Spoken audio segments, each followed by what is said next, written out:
Blessed Father, we come to you tonight as we go about our weekly or bi-weekly meetings for the City of Ocoee citizens. We ask you to watch over us as we go about this duty. We ask you to bless everybody that's here, and please bless all the veterans of the United States of America that have participated in the wars. We ask you to watch over what's left of them and keep them in good health instead.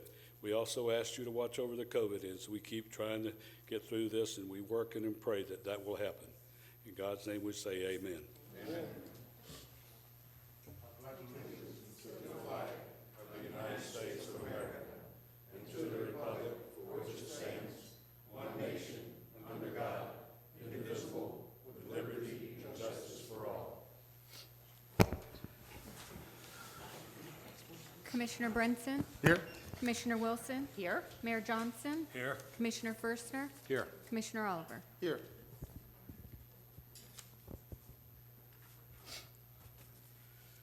Proclamation, Pearl Harbor. Is that up here? Yep, all right.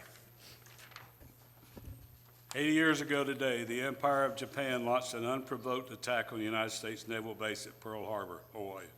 And whereas this December 7, 1941 attack on Pearl Harbor killed over 2,400 Americans, including 68 civilians, and destroyed most of our country's Pacific Fleet at that time. And whereas the day after Japan struck Pearl Harbor, early on the otherwise beautiful Sunday morning, then President Franklin Roosevelt called on Congress to declare the Pearl Harbor attack an act of war against the United States of America and to officially enter World War II. And whereas today, Ocoee remembers this 80-year-old date which will live in infinity, in the words of President Roosevelt, in the lives of those we lost on that fateful day and all those people who defended Pearl Harbor during that dreadful attack. And whereas we further remember all those who answered the call to serve our country during World War II and in all the battlefields across the world, and we're reminded of those immense sacrifices and all that we owe our service members who fight to defend the freedom we cherish in these United States. And whereas on this day of remembrance, let us reflect on the meaning of sacrifice and heroism and pay solemn tribute to the American heroes who gave their lives on that infamous day 80 years ago and during the ensuing battles during World War II. Now therefore be it resolved that the City of Ocoee Commission does hereby proclaim December 7th, 2021 as that day. Ocoee remembers World War II and the attack on Pearl Harbor. It is the City of Ocoee and encourages all citizens of Ocoee to learn more about the attack on Pearl Harbor on December 7th, 1941 and World War II, and salute all our military veterans and servicemen and women. In witness whereof I hereunto set my hand and cause the seal of the City of Ocoee, Florida, to be affixed this 7th day of December 2021. Mayor Johnson. All right. Presentation by the Florida League of Cities.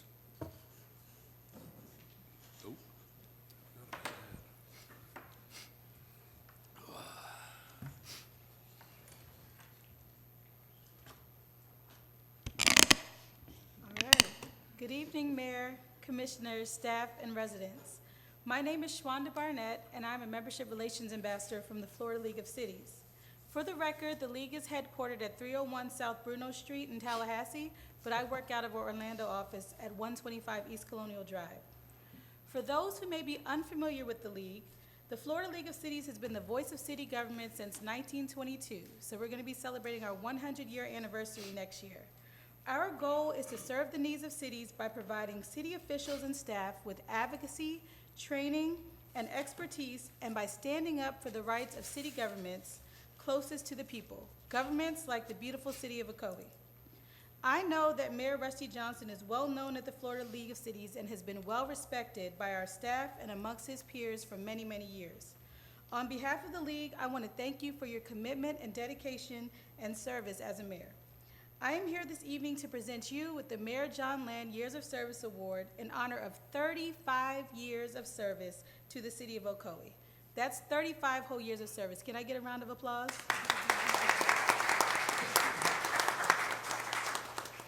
The John Land Years of Service Award, named in honor of Apopka Mayor John Land, who served his city for more than 60 years, honors elected municipal officials for their extensive years of dedicated public service. The award focuses on a city, town, or village's legislative body members who have reached 20 to 50 years of service. At this time, I would now like to invite Mayor Johnson to step forward so that I can officially present this resolution and pin to you for your 35 years of service.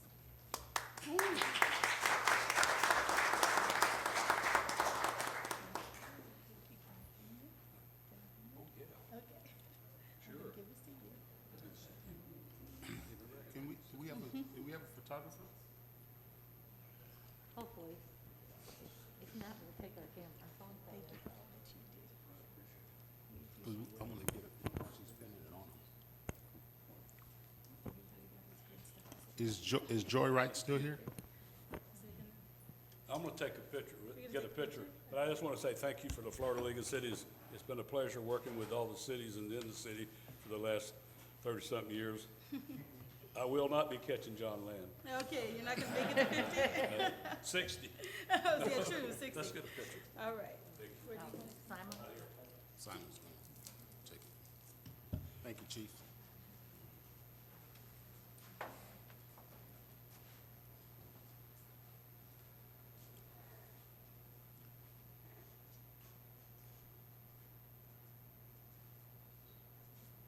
Thank you. Thank you.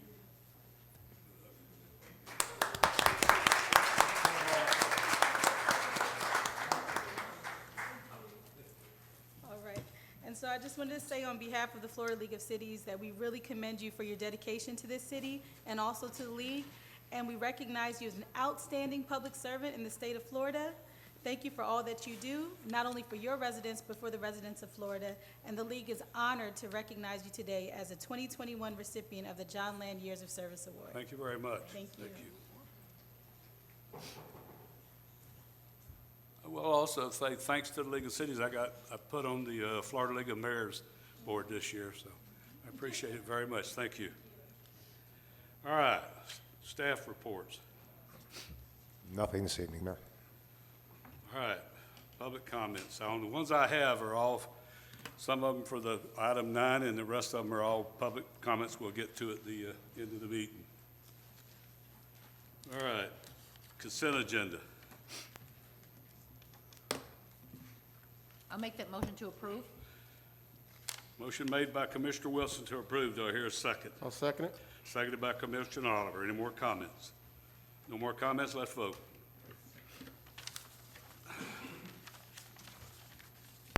All right, second reading of ordinance, public hearing. Second reading of ordinance for Commerce 429. The Beltway 429 Progress Commerce Park, PUD. Annexation, small-scale comprehensive plan amendment.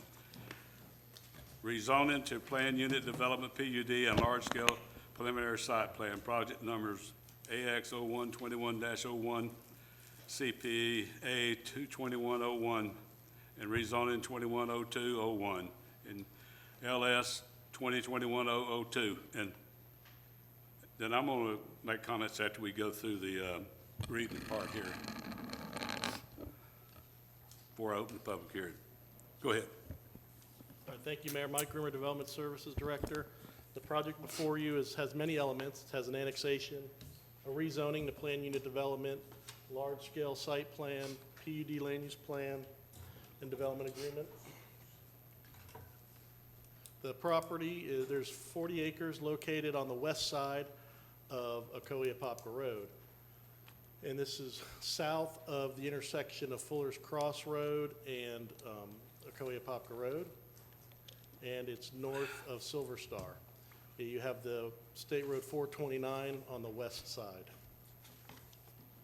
The property was the former one of the west blueberry fields they had within the city limits.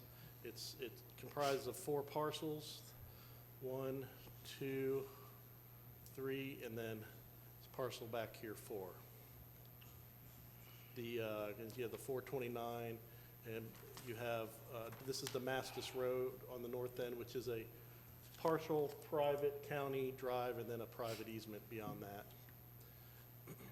The zoning of the property is Orange County agriculture. This is the city zoning map. You'll see we have city agricultural on the south, We have the R1 AA to the east. This is, in both of these properties, the adjacency and also the adjacency across the 429 to the city enables the property to be annexed under Florida law under a voluntary annexation application. The current land use on the property is low-density residential. When we first started on this process of processing this project, it was initially a large-scale land use amendment because at the time, state law limited small-scale land use amendments to 10 acres. Anything over that was large-scale. The week we took this to Planning and Zoning Commission, Governor DeSantis signed in a new law raising that minimum threshold from 10 acres to 50 acres. We contacted the State Department of Economic Opportunity, and they said finish transmitting as a small scale because we'll look at it that way. That's what law tells us to do. And so we're transitioning. We're calling it a small scale land use amendment. My first amendment for a project this size being called small scale. But previous to tonight, we had to amend a joint planning area agreement with Orange County. We had identified the area in our future annexations as low-density residential. Both the City Commission and Orange County Commission has facilitated amending that agreement, and we can now have the opportunity to annex this in, and it would have a light industrial land use, which would change the land use map to that purple. So we've got an annexation, small-scale land use amendment from low-density residential to light industrial, a rezoning to plan unit development, and a preliminary large-scale site plan and a development agreement. The area, as it says, located on Ocoee Road, it is located within a zoning overlay that the city placed on top of the select properties north of Palm Drive, east of the 429 and west of Ocoee Road. This is an area we identified as a future growth area that we see it as a viable opportunity with the 429 to generate jobs, generate retail, generate some appropriate smaller multifamily. So we have a zoning overlay where we're kind of directing the future development to something other than detached single-family homes. Ocoee Road is the main thoroughfare that you would access this project. Ocoee Road is an Orange County owned and maintained road. In our comprehensive plan, we have a vision for Ocoee Road to be a 4-lane divided thoroughfare. As part of our new comprehensive plan amendments we will be doing, we're going to propose a different type of road for Ocoee. We're going to want it to have 3 lanes, a 12-foot trail on the west side, an 8-foot wide walk on the east side, and it's a little bit different than the normal, a little bit more beefed up than Blueford Avenue, but not a 4-lane divided. This is our only direct access to the West Orange Trail to our downtown, where we will control all of the development leading to the 429. As part of this project, they will only be able to facilitate from the edge of curb to their property line, which will have green space, the 12-foot trail, in their property line. They will not be facilitating the road section that we like, and we are working with Orange County on solidifying this road section. And they have some improvements based off of Orange County review on decel lanes and turn lanes I'll show you here in a little bit. The plan, as proposed, has over 480,000 square feet of light industrial mixed-use buildings consisting of 3 buildings along Ocoee Road that will maintain a view shed of 3 buildings at, find the cursor, at 27,000 square feet, just over 27,000 square foot buildings. That's a similar size to, in the Ocoee Business Park, we've had that building for a while. It had a Viking supply net. It's that smaller type footprint of a building. It'll have a retail looking front, or similar to, you'll see what in the elevation I provide. Behind that are 2 50,000 square foot buildings, dock height. Then you have the 3 other buildings over 400 feet away from Ocoee that'll facilitate the larger light industrial buildings. Access to the project will be via full access midway, which will be for the regular passenger vehicles. And then the applicant, the development is constructing a new east-west public road that's required as part of our business character area that I showed you. And they will have access points off of this new public road. Ocoee-Apopka Road will have a left turn lane. They'll construct a right turn decel lane to this new public road.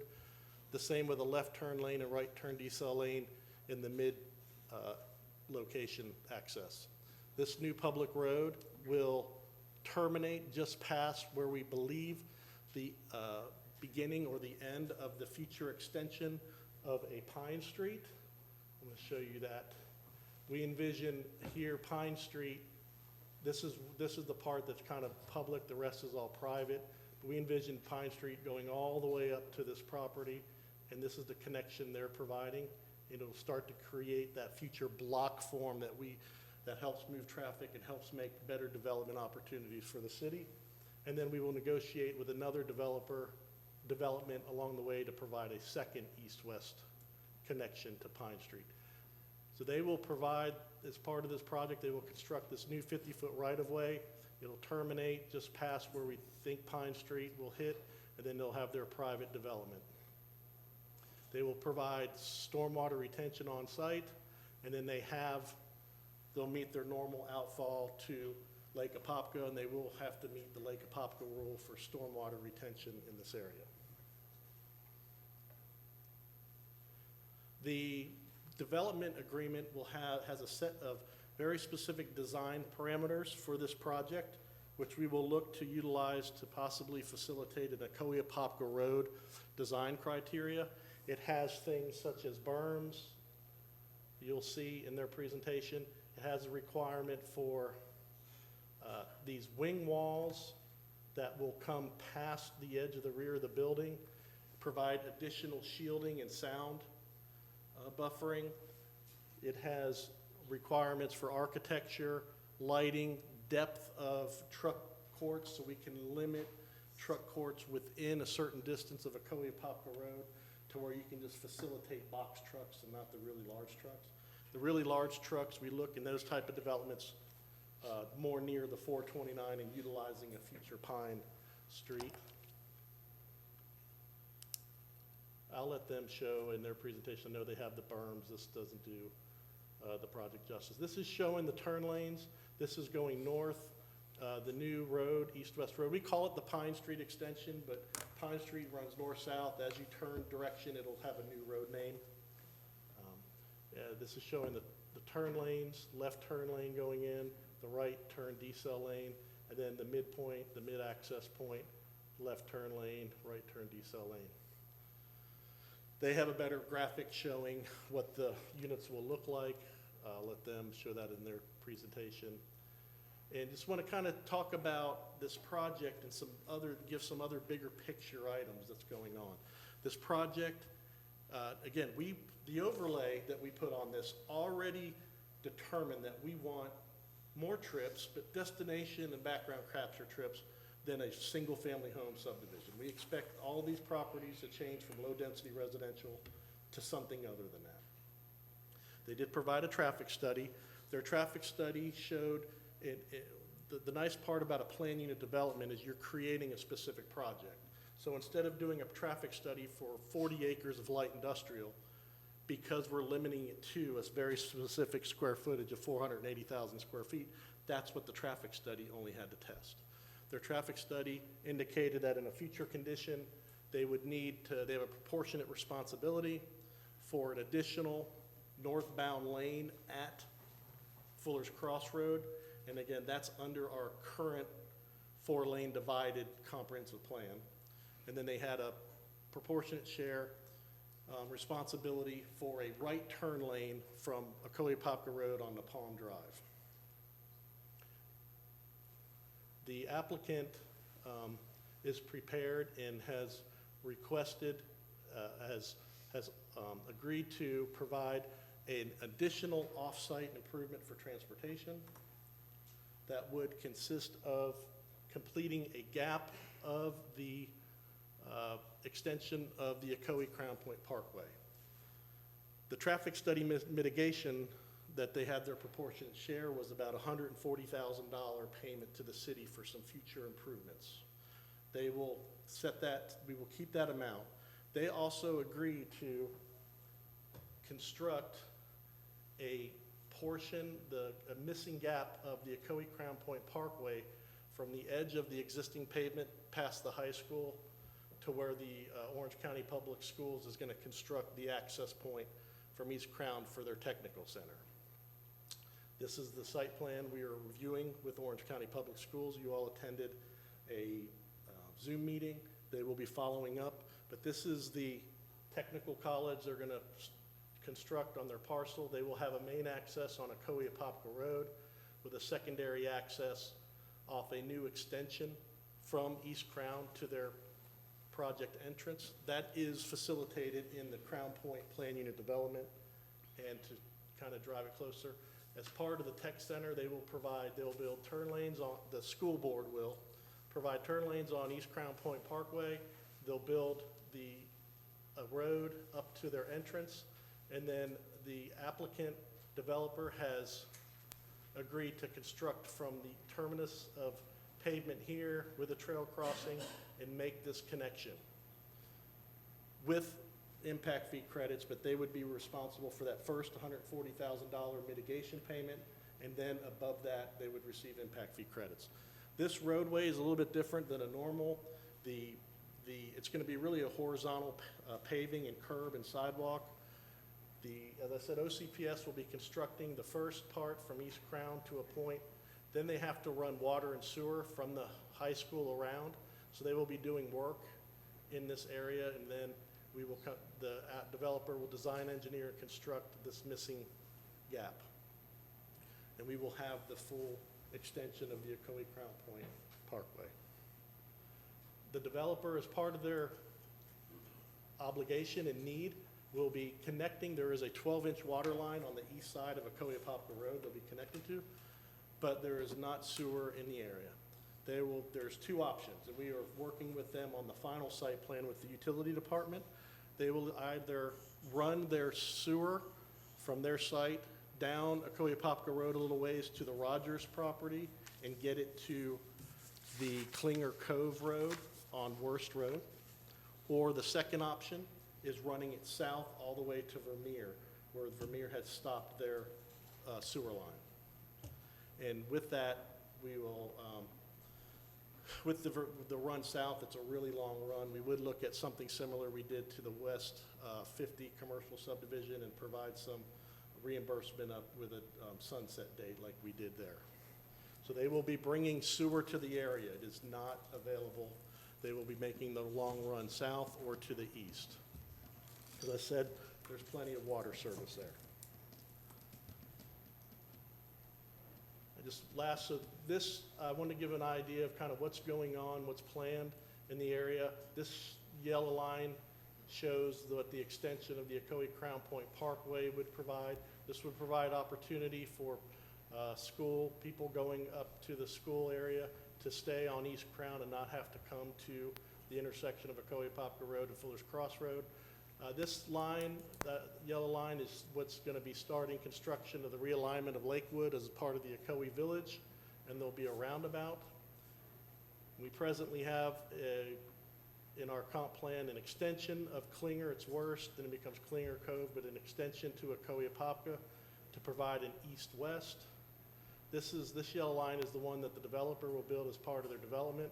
This red line is something, it's a vision road, and it's an extension of 17th that we're looking at to see if we want to utilize that in the future, work with the property owner. And then south, this would show the Pine Street running up to the property, the subject parcels to the north, with an additional east-west, and you can see you start making this block. This is the realignment of Palm Drive, which the Public Works Duke is removing those poles, I think, next week, and then that new access point for Palm will be constructed. And you can just kind of see, just want to give you a snapshot of what's going on in the future with other traffic improvements. So we have a bunch of motions tonight. We have an annexation ordinance to bring it into the city. Then we have to amend the land use from low density to light industrial in order to fit the uses within the plan unit development. We have a rezoning, the PUD.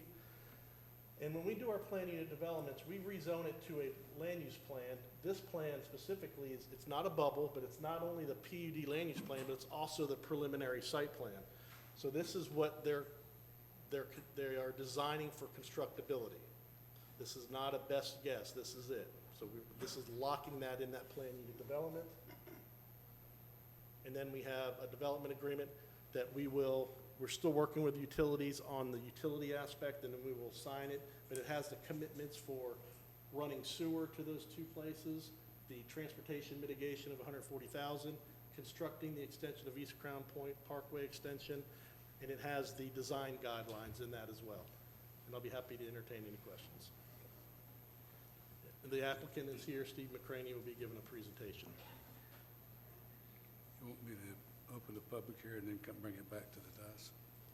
I'm going to open the public hearing for the questions of the applicant. Also, just to make a quick statement, I've been thinking about this thing since we had a couple other issues. I'm going to ask for a roll call vote tonight. We've got 5 issues here to vote on, so we'll make sure we can get this thing, and I'm going to call for the roll call vote. I checked with the city attorney, and I can do that. So I think it's more clear that way. This thing, we should have done that when we did the concrete one, and we should have also done it when we did the dogwood, but I didn't do it, so I'm putting that in for the night. So the public hearing is open. I have 2 speakers to come up to speak to this. Tammy Randall, and if you can answer them, so they ask the questions. You come on up to the podium. You have 3 minutes.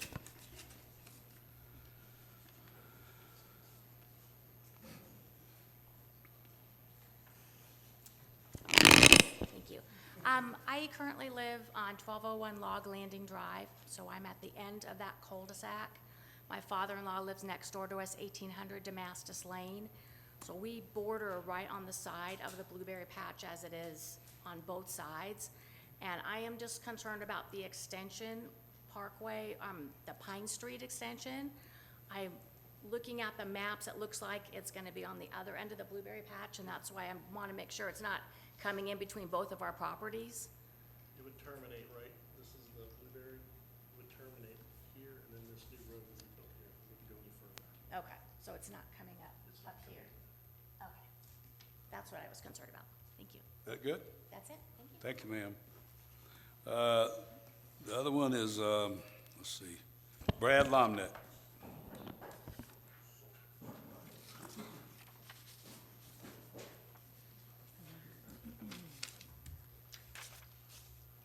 Brad Lomneck, Veronica Place.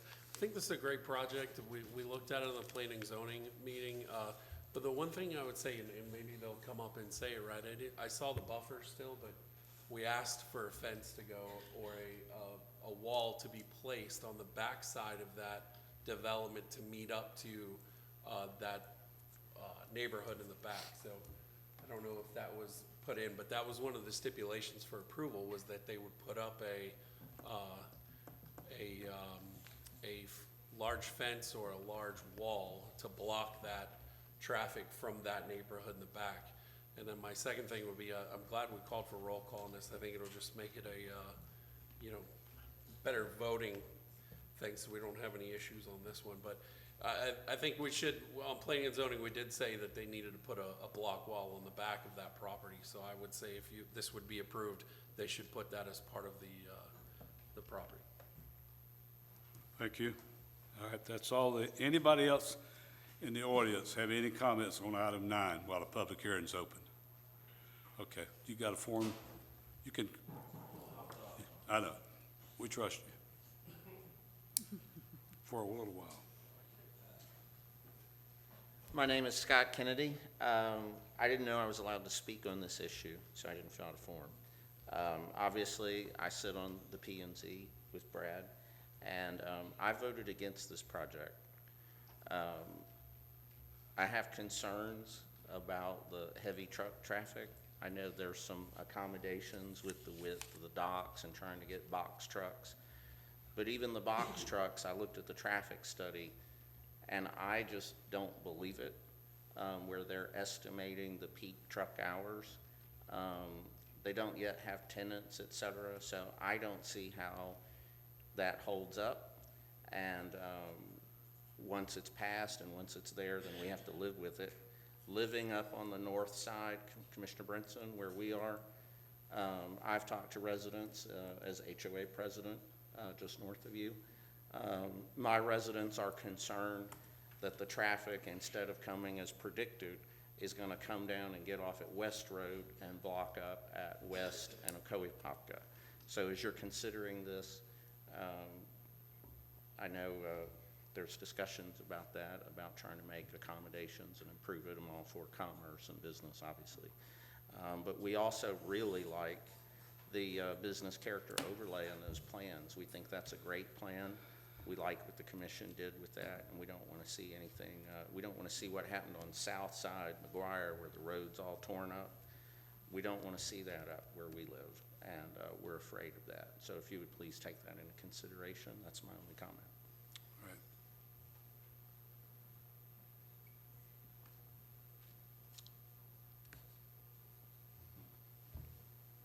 All right, anybody else in the public have any comments?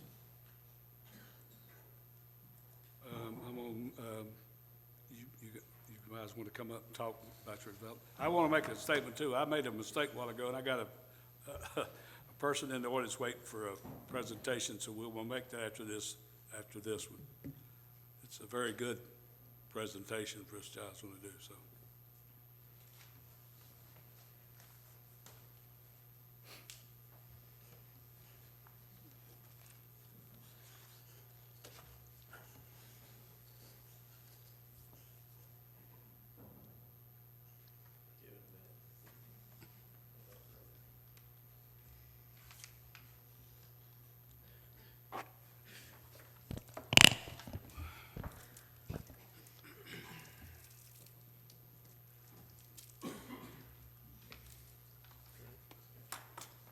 So good evening. Thank you for having us. Let me first start out just by saying to all of you on City Council, to Craig Shadrick, to Mayor Johnson, to Mike Roomer, to all of you that have worked with us over the past 2 years on this project, the countless times that we've met with City Council, all of the feedback that you provided. I hope you will find that we took it to heart and have in tandem put it into this project. So with that said, Sean, if you'll run the beam footage.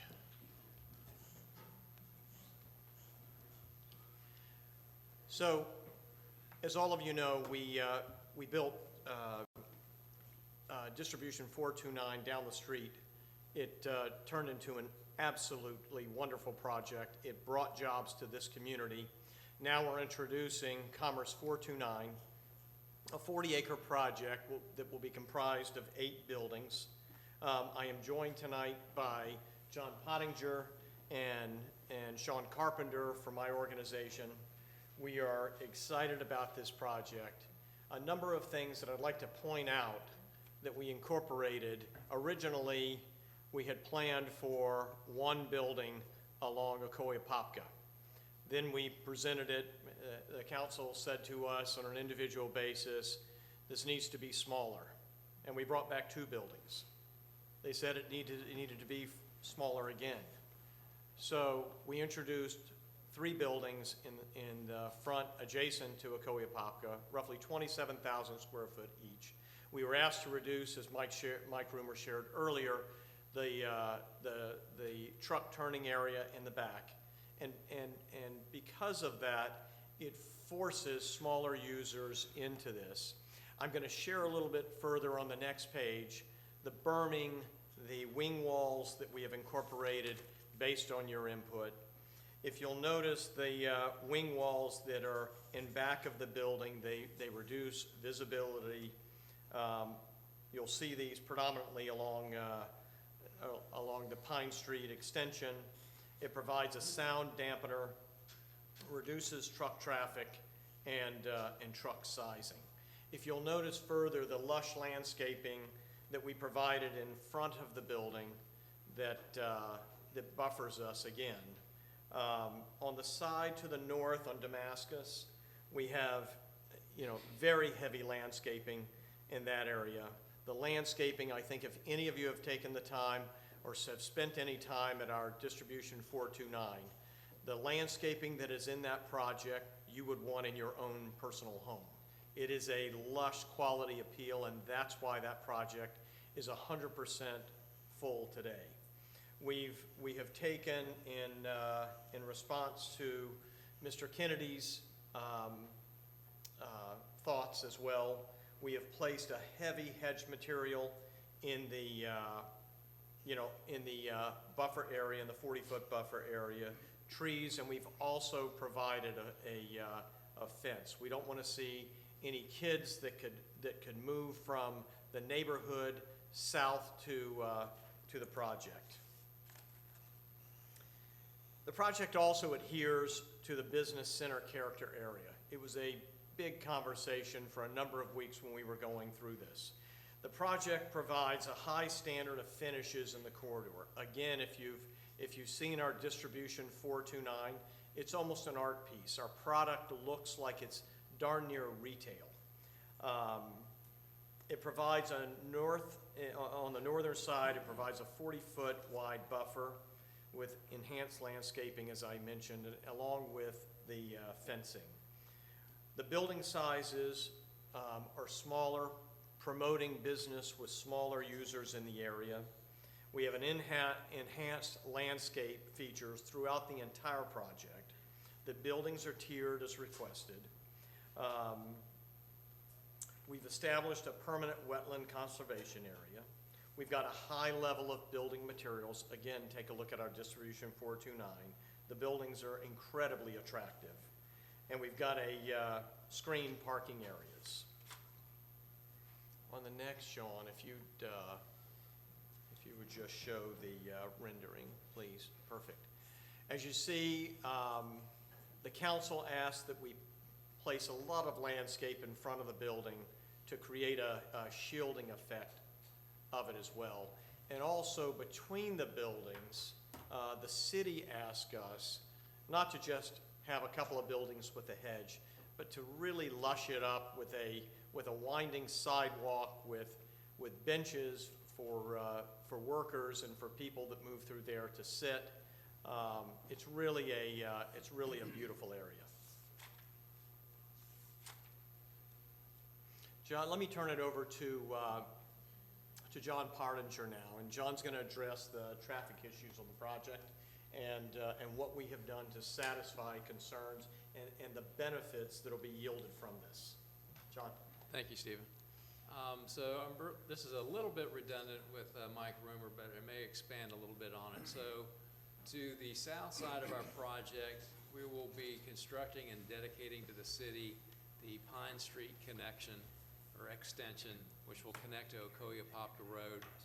And that should relieve some traffic on Ocoee-Apopka Road once the current Pine Street is improved. Secondly, we're making improvements to Ocoee-Apopka Road in the form of turn lanes, accel and decel lanes, such that traffic will be able to flow through the project in both the northerly and southerly directions without stopping traffic for turning vehicles. And last but not least, the Crown Point Parkway extension that Mike went over pretty extensively, we will be building the road section that is colored red in that rendering up there. And all of those improvements will be built contemporaneously with the first phase of our project.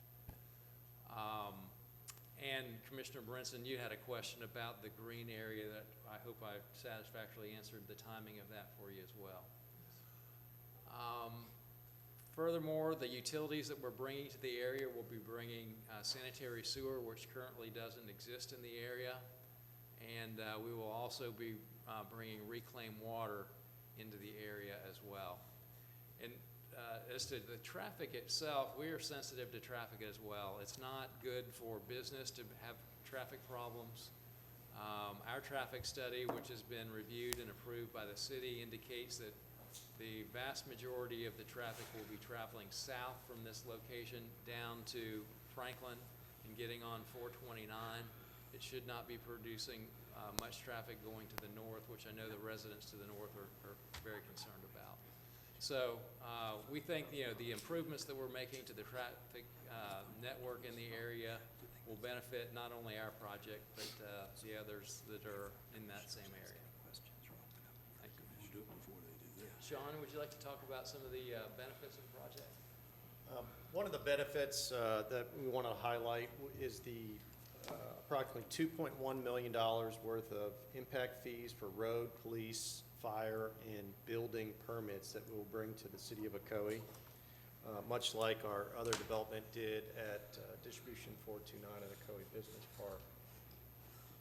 Additional project benefits will be the actual job creation, and it's not just distribution. Based on our study and our tenant mix that we have at Ocoee Business Park, approximately 45% of the tenants there are manufacturing, consisting of Ballistic Advantage and Paradise Grills. We also have some service-oriented companies and a small percentage of national tenants being FedEx and LKQ, which are distribution tenants as well.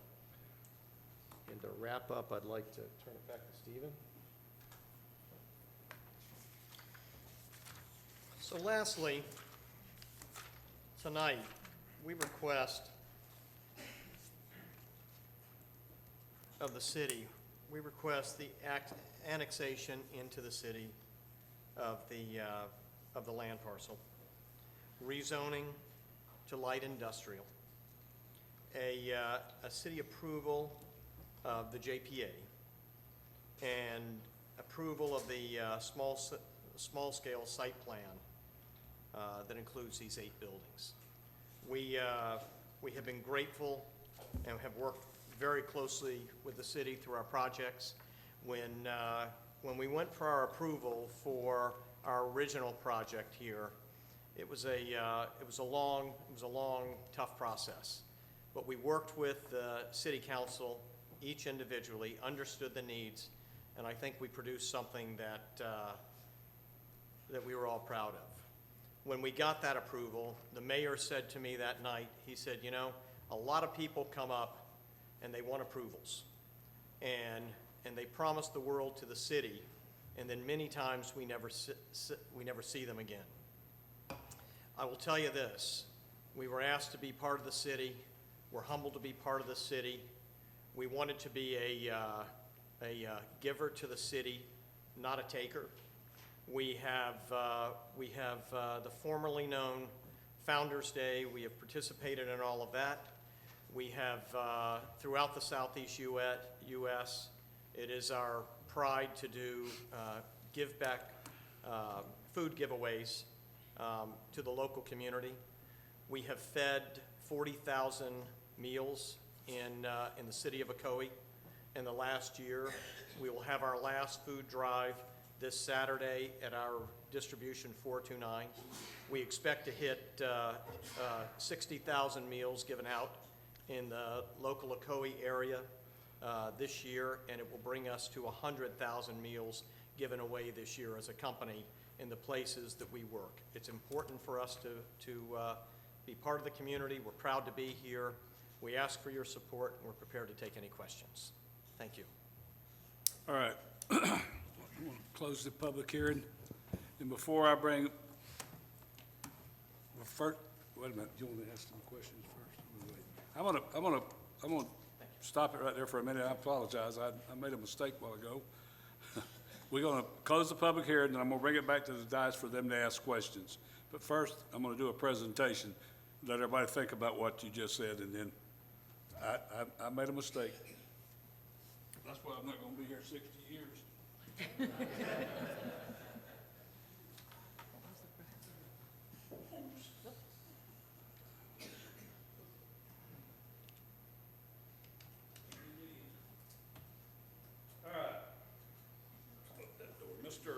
Tucker, please come up. I went outside and apologized to him also. I should have done this a while ago, but I want to introduce Mr. Tucker. He's the owner of All Appliance Plus here in Ocoee. He's one of our, how long you been there now? About 8 years. About 8 years. He does a lot of stuff that nobody realizes. He's donated caution signs to the city for solar safety, which we never really recognized him for that, I don't think. And I know that he's given away refrigerators, he's given away stoves to people in need, and all our firehouses, I think, has one of his refrigerators. Probably more than one after they've been through it. But tonight, on the Christmas Toys for Tots, where's Police Chief?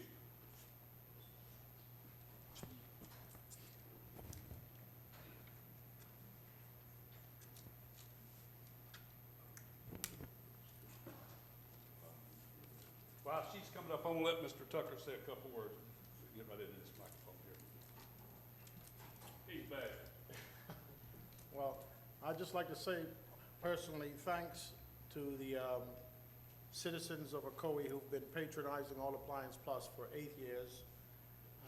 Many of them would come in time after time and say, I would prefer to come here before they go anyplace else and do any shopping. They had always come to All Appliance Plus and say they want to shop local. And I would like to say thanks personally for that. And that allows us to grow, it has allowed us to grow in order to develop and to give back. And this is what you do with a company when you've reached a point where you've elevated through the citizens who patronize you.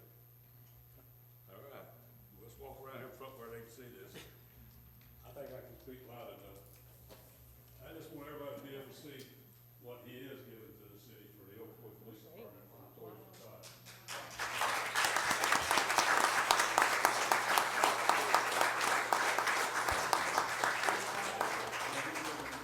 Simon's been involved in this. I talked to her.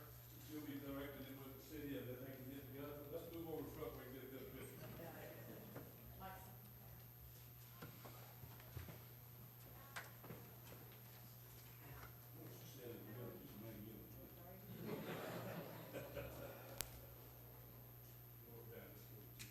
There you go.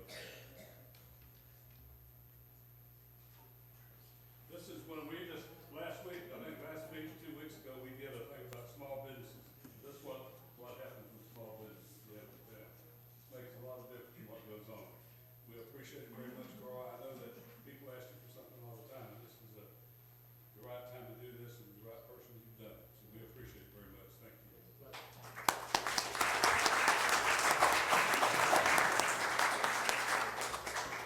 I apologize also for the delay.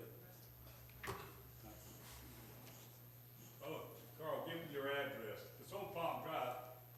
He's behind this old shopping center on Palm Drive, all kinds of stuff. Yes. What is it? 452. 452. Got great stuff.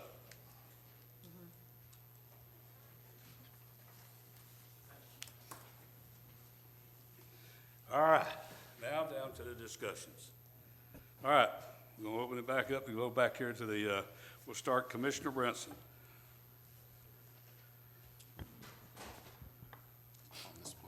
Okay, we're back on the project. And first, let me give recognition to the city staff. I know it's been a couple of years, I guess, in trying to get this project started. So I know this is a lot of moving parts. So I appreciate the staff for doing that. And as far as McCraney and his team, I appreciate you all too. I know our P&Z have put you through some paces as well, but I think that's what's supposed to happen. I think that's how it's supposed to happen.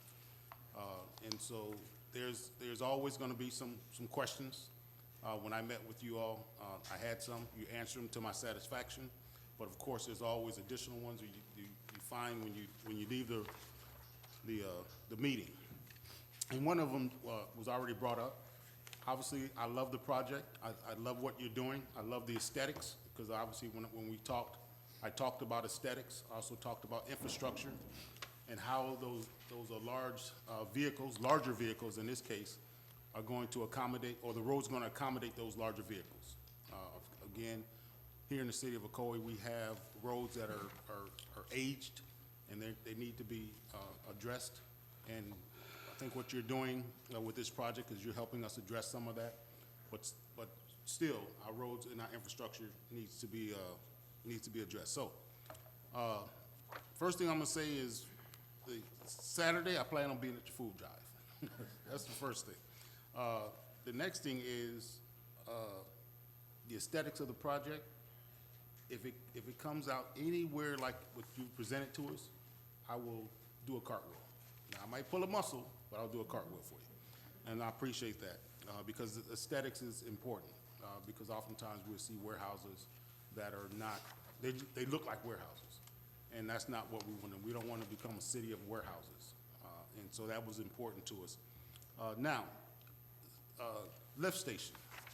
You're going to be providing sewer for that area, correct? What else? How are you going to be putting in a lift station? Yes, the utility department has requested that they provide a large private lift station for themselves. They will not be, there's not a need for a public lift station at that location that it would do. They need to get the sewage out to the road, and it'll gravity to where it goes. And along the way, there will be a need to lift for a lift station on other projects. They are bringing the, what size force main? 4-inch force main from those two locations, a good distance, but they had provided for a public lift station area if need be, but under the utility review, it's gonna be private.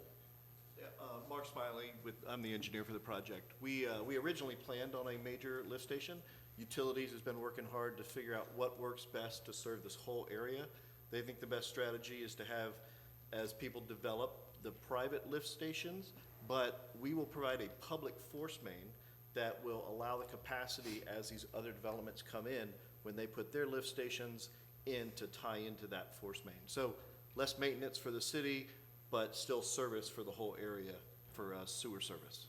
Okay, so the other project, future projects, not yours, but future projects after yours, will benefit from what you're They will putting in. benefit because they'll be able to tie into this force main. Okay. If we didn't put in this force main, they'd have no access to get out to Ocoee Road and off to the east to tie into the whole master system. So this, we will provide that 4-inch force main. Now, does that also include, I don't know if there's any projects right now other than the West Orange Tech School that's gonna be there. Does that also accommodate them, or will they be required to, Orange County be required to do something in the lift station Yeah, space? that is in the Orange County's utility service area. Okay. So this utility work they will be doing will provide the opportunity for everyone south to connect, and it'll provide a shorter run if anything to the north comes. Oh, okay. But the tech is in a different service area, Orange County, not ours. Now, is this project elevated? Because I saw, like, it appeared to be forklifts going under a building in your presentation. Was that I'm not is that optical illusion? What vision you saw. So I think what you might have seen was the screen wall that is on the north side and south side. They're both on both sides. So residents to the north are protected by a screen wall. Some people, people traveling on this new public road, the extension of Pine Street, have screen walls. And I think what you saw was a truck, barely you saw a truck sticking out, because the screen wall is high enough to hide all that. Because I noticed that too on the picture. I don't think that's what I saw, but. Okay, but it is not. I just want to make sure it's elevated. not Disney in Ocoee. No. Okay, everyone knows Disney is elevated, for those who didn't know. Okay, on the fencing that's gonna be to the north of the property, will there also be a swell on the private property side, or? No, so if you start from the resident side, it goes up for a berm to provide them, a nice screening of the berm with the landscape. Then it comes down, and we have a protected fence on our side of the berm. So they see basically a nice lush green area with a protected berm. The fence is in there to secure residents or children from running in and out of this area. There is absolutely no connection traffic-wise to get into this project, so there's no way to move back and forth between north and south. I guess any grading from the berm to where the building is there gonna be a need for a swale in there? There's no, because everything's gonna be captured with a drainage system. We have pipes running down that area with inlets on our side of the berm, so all of that drainage is gonna be captured and taken into our surface water system. That'll be treated, like he said, like Mike said, to the Ocoee-Apopka rule, or excuse me, to the Apopka Lake rule, and then out to the surface, to the wetland area. Yeah, because of course, you know, one of the concerns that was brought to my attention is we want to make sure that if there's any rainwater runoff, it's not flooding adjacent properties. No, absolutely not. Everything is captured on site. Everything is treated on site. In fact, there is a floodplain area. We're providing additional floodplain to the different tiers of floodplain, so the surface water is actually better when we're at post-construction. And again, as I think most of members of the commission says, infrastructure, infrastructure, infrastructure.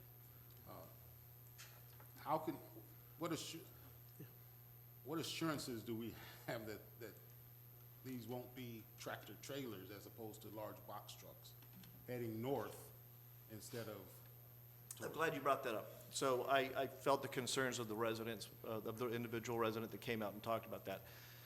So in that picture right there, on the south side, which is towards the left side of all the buildings, that's the road that's going to, the cars or the trucks are gonna travel from the left to the right, out to Ocoee-Apopka Road. Anybody who's driven trucks knows that trucks like to take right turns rather than left turns. Left turns are difficult. They have to deal with the traffic coming on. So the right turn out is an easier turn. So now they're traveling south on Ocoee-Apopka Road. How do you know they want to get to, say, 429? Because then when they go south, they got to turn right again to get to 429. When they get to 429, they got to turn right to get onto 429. All right turns. It is a premier site for trucks to travel south. Nobody's going to want to go north because of left turn, left turn, left turn, chaos for trucks. They don't. Nobody would take the longer way And it's longer. to get to their destination. Exactly. It doesn't even, it's not logical. Yeah, so the reports, the traffic reports, I hear the concerns about not trusting it, but there's a lot of statistical knowledge from experience that goes into those reports. In which I was briefed on that, and I just wanted to make sure that was addressed for the public, so the public can hear that explanation. The last thing, and Mike, you mentioned this, and I don't know if again, my ears heard something different than what you actually transmitted, but I think I heard you say there's gonna be an additional northbound lane at Fuller's Cross? The traffic study indicated at the future condition, this project would trigger that need for that second lane. Recall, we're going to go away from the four-lane divided road section. We are working with Orange County on a more complete streets section of road. But they still trigger that future improvement, a proportion of it, a small percentage of it. So that's why they're, on that segment, it was 13%. So we don't have a future project of four-lane. We collect the mitigation per our land development code, and we can use that mitigation money on improvements within the north side of the city. We're gonna get that mitigation money either via a cash submission or with the extension of the Ocoee Crown Point extension, we would less that out and then they would get credit for anything above that. Remember, they will be providing at their cost a new public road. A good, how many feet is that? 900 foot public road, which will provide access to other properties to develop. They're doing turn lanes in Ocoee-Apopka Road at their cost. There's no credits for that. And they're gonna pay, as you saw, about $900,000 in transportation impact fees and the extension of the parkway. So for transportation-wise, they are building a road at their cost. Building a second road at some of their costs, some credits, lots of turn lanes, and the city doesn't pay anything, and then we get this $890,000 to use in the area with the impact fees and the mitigation. Okay. Again, thank you all for those explanations. I like this project. The only thing I want to correct there is I misspoke when he asked. It's 1,300 feet on our project. It's 900 feet right here of the red Oh, crown. that changes crown everything. point. Wait a minute, what? So it's, No, I'm just kidding. That's fine. no, Thank you. it's just, I wanted to clear that up for everybody when they heard that. Okay, Commissioner Wilson. I don't really have any questions at this point. I think that things were well presented from our meeting the other day and what you presented tonight. And I will agree with Commissioner Brinson that if it looks as impressive as you have presented, I think our residents would be very pleased with that, and also the economic impact, positive economic impact that this would have on Ocoee. So I'm impressed. Thank you. And this is an actual picture, this isn't a rendering. This is a photograph of the same project we built that's located in Orlando off of John Young and right next to the Turnpike and the B line. So you can touch and feel it over there, but it'll look just exactly like this product with probably better landscape.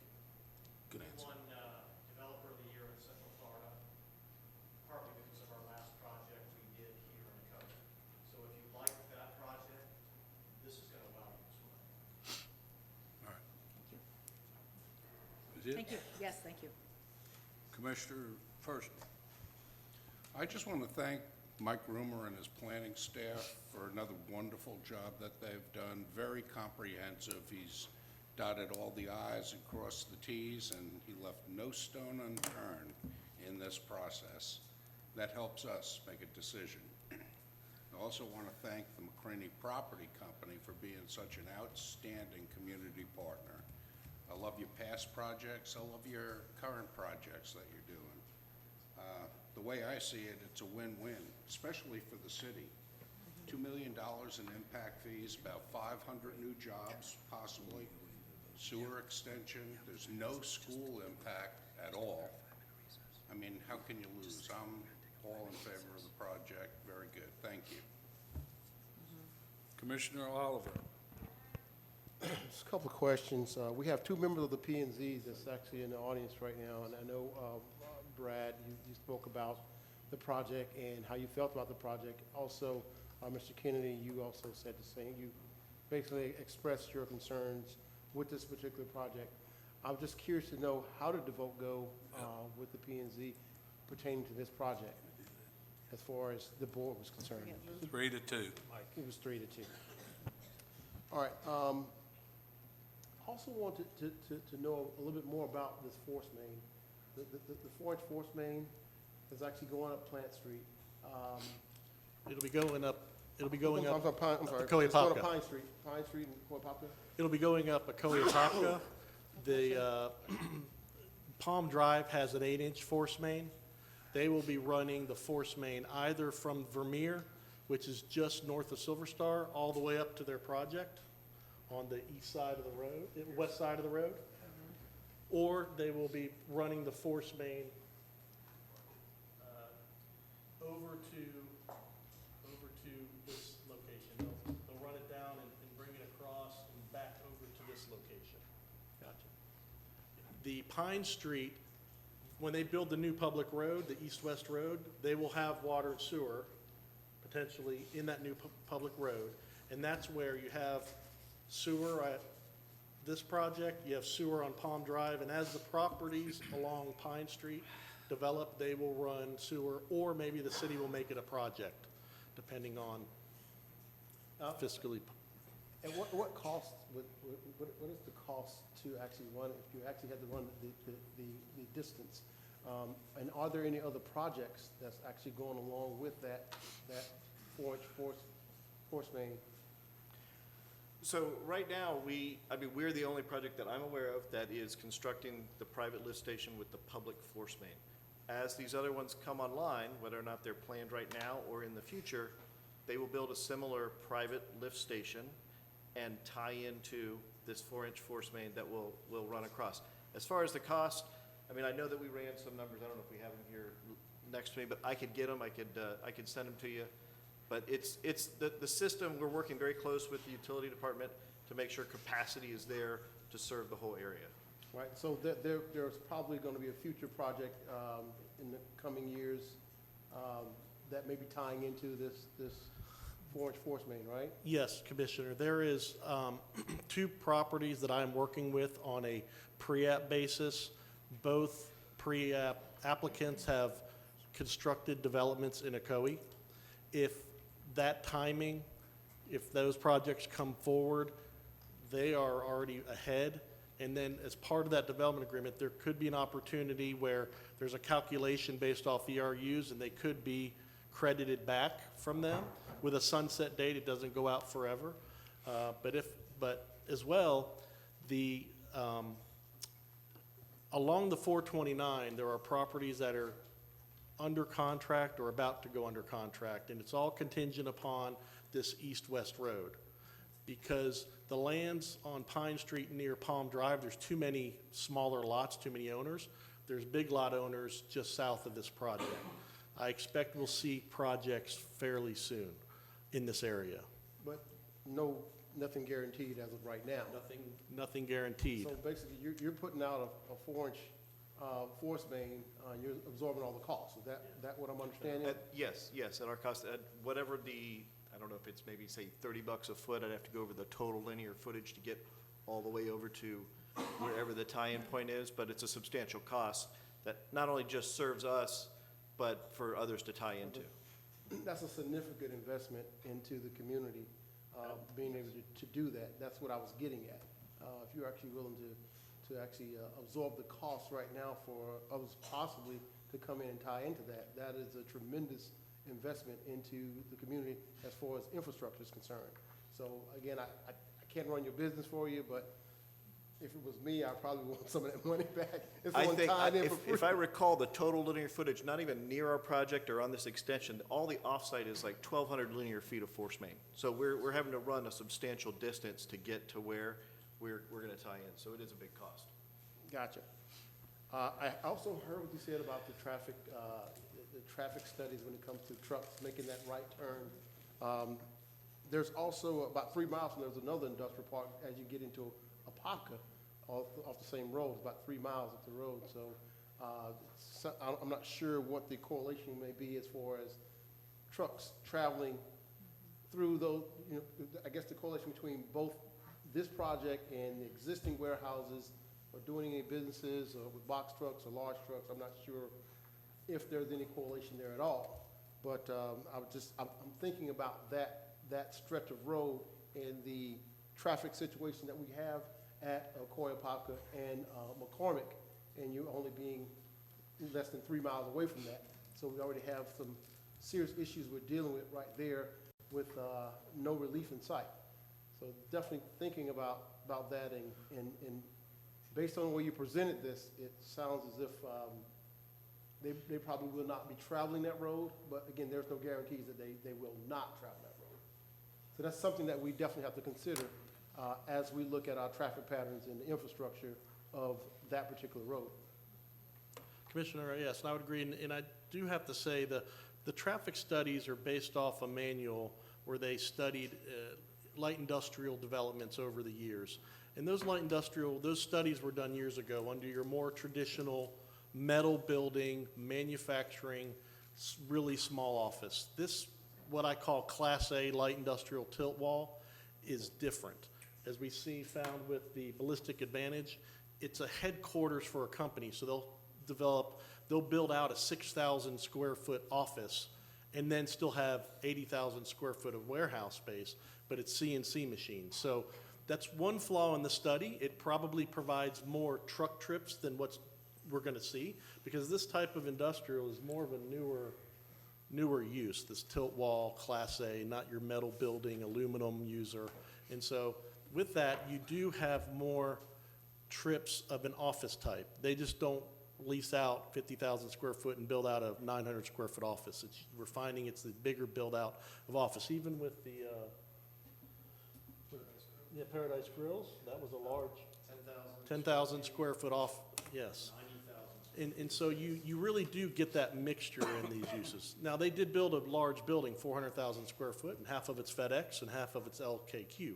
But these 120,000, 80, 50,000, you have more of a larger office presence in those buildings, and it's not just strictly warehouse. So those studies are really looking at those older type uses where you kind of grew up with those old little ugly metal industrial parks.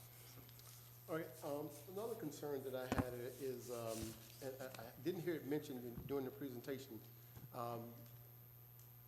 You should, the distance from this project to Silver Star and Ocoee Poplar Road, that intersection, what would be the impact of this particular project at that intersection? Is there any impact as far as traffic is concerned at that particular intersection?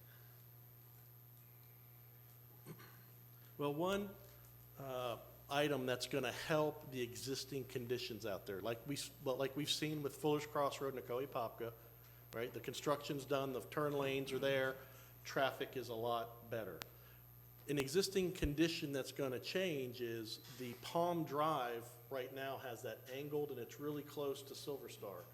Once the poles get moved out, you can see where the road's going. That intersection's shifting up and gonna move cars away from that intersection. So that's gonna, any of the cars that make a left turn on Palm Drive, those cars are now not gonna stack into Silver Star. That's a part of the Vermeer site. That's a separate item. That construction's about to happen, and when we see the after effect, we'll see some relief in that area. Otherwise, with this development, Ocoee Popka Road is staying the same way it is. We are working with Orange County on this. We have agreed via our joint planning area agreement on a future Ocoee Popka Road, something other than a 4-lane divided. This is what we're proposing, to look at a 109-foot section with a trail and wide walks, lanes, and the center would be either a landscape median or turn lanes. This is not going to happen with this project or with the $800,000 we get in impact fees. This is a large, large project. That's the responsibility of Orange County.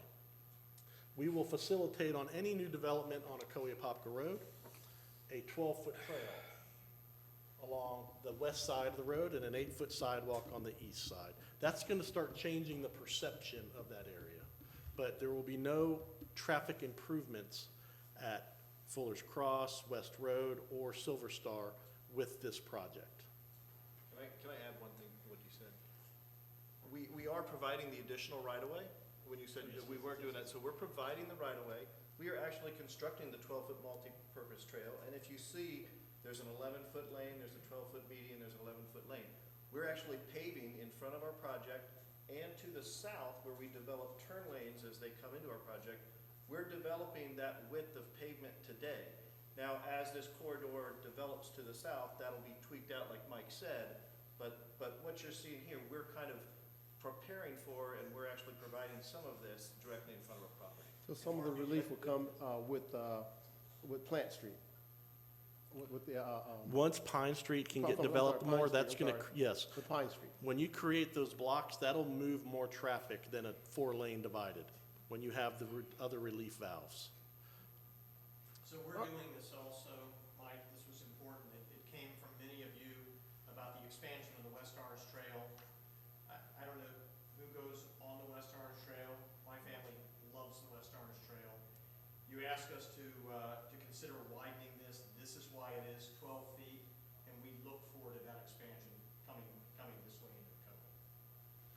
Well, again, I still have to echo some of the comments from my fellow commissioners. I do like the aesthetics of your projects. I've seen your projects from North Carolina all through the airport. I've seen a lot of your projects, so I do love your look that you give the city, as well as making the commitment of putting that force main is definitely important to me as opposed to, as it pertains to the infrastructure in the city.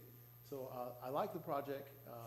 Again, if we can make sure that we kind of mitigate any of the traffic as it pertains to what we're dealing with right now, that one intersection of Silver Star and Ocoee Popka Road is definitely a major concern to me because we have issues with it right now.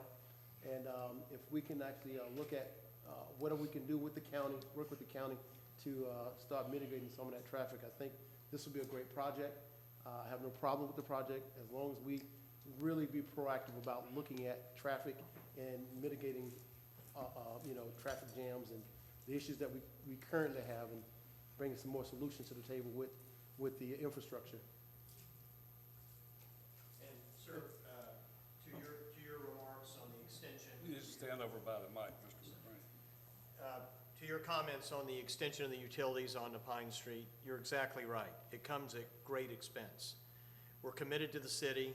We are happy to do that. It was something that was asked for. It benefits the city. We're also, you should know, that we're receptive to a reimbursement agreement, should anybody be interested. But we are focused on bettering the city, but frankly, not bettering our competitors. So these are very expensive, right? Makes sense. So And- good comment. And Thank you. again, I want to thank you for the partnership that you have actually had in our community as far as the food drives. I will be at that food drive on Saturday with some high school kids that's actually going to come out with me. I got about 20 or 30 kids that's going to be coming out just to help out, and they want to just kind of get back to the community as well. So thank you for that. I have no problem with this project as long as we, again, it's all about the infrastructure as far as I'm concerned, and making sure that we are being responsible about the traffic patterns in our city. That's all I have. Well, there's not much more I can discuss.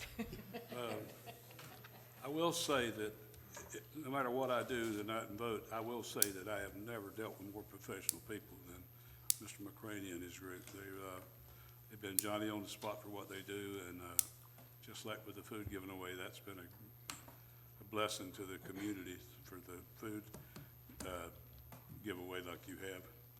It's amazing how much food goes out you guys deliver in that time period. So, 53-foot trailer. yeah. That's a lot of food. It is, and it goes, y'all got it well organized, it's well organized, so. Well, thanks to the police department and the fire department as well. But like I said, I'm not gonna say much more. I just know that, we all got different opinions about things, and I think you guys have done a great job. I think you've heard from most all the commissioners that, even I say you've done a good job. The 429 is a outstanding looking project if you look at it. You know, it's nothing wrong with that I see. I do find out that I looked at a lot of warehouses coming down on 95 this week when I was up in South Carolina. Most of them are warehouses that don't look anything like what you built. It looks to me like it's just semi-trucks, and you've got businesses that run businesses out of it instead of delivering warehouse delivery. So that's one of the things that backs up a good thing for you. As I shared with you, everywhere we go in the southeast, it's our intent to make it better. I know, I believe that. All right, before we vote, and we're gonna take a 5-minute break. And the attorney needs to do some You reading. gonna read something again? No, we'll do that. Yeah, he's gonna do it. Thank you, Mike. He's gonna do it after us. All right, 5 minutes, 7:40.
7:40. Well, we didn't adjust that too. Okay. It's getting cold in here now.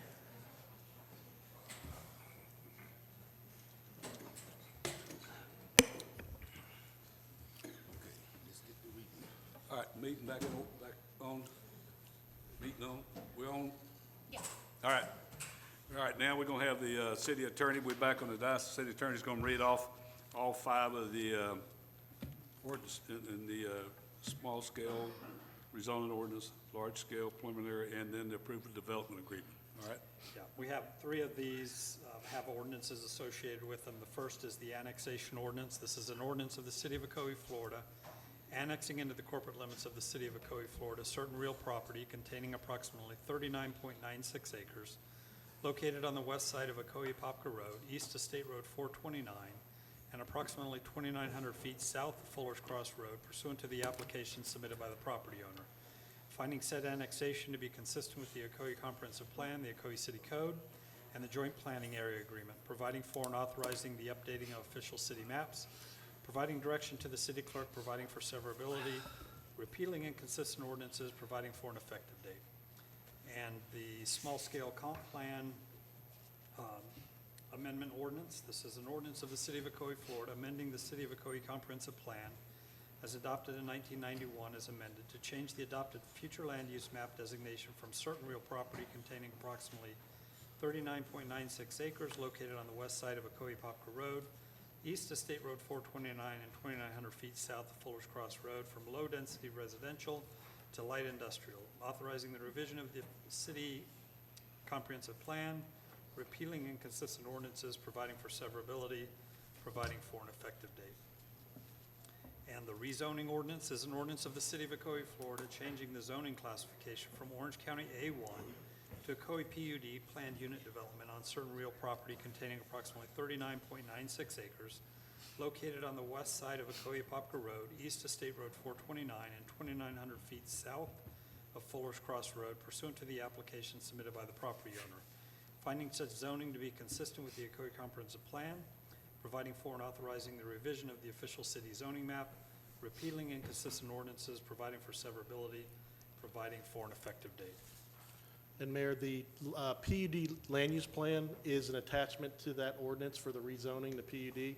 And then the development agreement is not a public hearing item.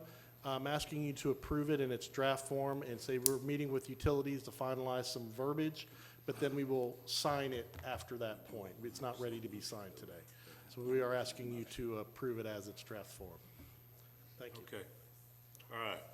We're gonna vote for all of them now, A through C. We're gonna do the roll call vote by seniority. All right. By seniority. Huh? By seniority. No, just go ahead. Go ahead, I'm sorry, go ahead. All right, all right. First one will be Commissioner Wilson. I was wondering if seniority. Huh? When you said seniority, I wonder if that was me. Yeah. It's a I'm not scary- talking about your age, That's a scary thought. Yes, Yes. yes. All right. Let's see. Commissioner Firstner. Yes. All right. Commissioner, let's see, Oliver. Yes. Commissioner Bretson. Yes. All right. Mayor Johnson. No. All right. Item number, Okay, could you repeat? I'm announcing, sorry. What was your vote? What was your vote? no. Okay. I said no. All right, all right. It's a 4-1 vote. Motion carries for item 9, second reading of ordinance for Commerce 429, with a 1 nay, Mayor. That was the annexation ordinance. Annexation. That's for all of them.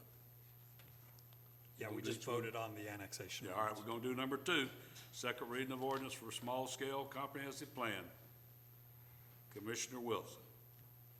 Yes, Commissioner Firstner. Yes. Commissioner Oliver. Yes. Commissioner Brinson. Yes. Mayor Johnson, no. All right. Item C, Read the result. read the Announce the result. rezoning. Announce the result of the last. Results were 4-1. Commissioners voted 4-1, and the mayor voted no.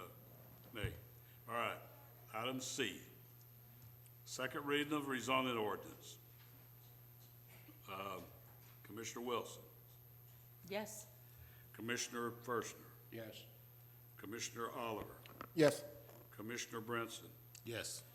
Mayor Johnson, no. Motion, the item C came to 4 votes for, 1 vote no. Item D, approval of large-scale preliminary site plan. Commissioner Wilson, Yes. Commissioner Firstner, Yes. Commissioner Oliver, Yes. Commissioner Branson, Yes. Mayor no. Item C, motion carries 4-1, mayor vote no. Item C, item E, I can't read my, oh, I knew there was a problem. Whoops. Item C, E, approval of development agreement. This is, Commissioner Wilson, Yes. Commissioner Firstner, Yes.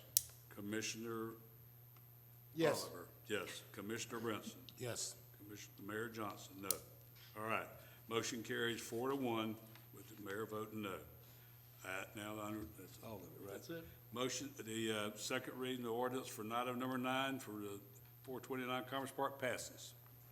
It's all passed. All right? Good luck, gentlemen. Thank you.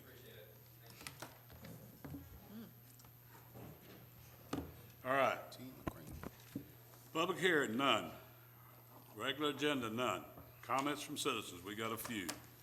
All right, remember you got time limit, 3 minutes time limit. I'm gonna call up a very patient veterans lady, Mrs. Anya Burke.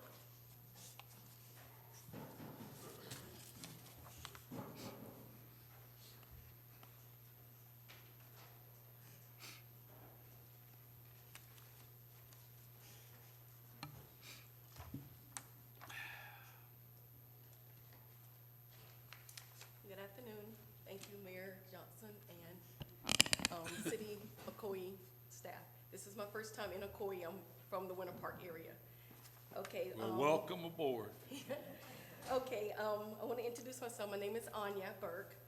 I am a granddaughter of a World War II veteran, belated, and also 10 years of working with veterans at the VA.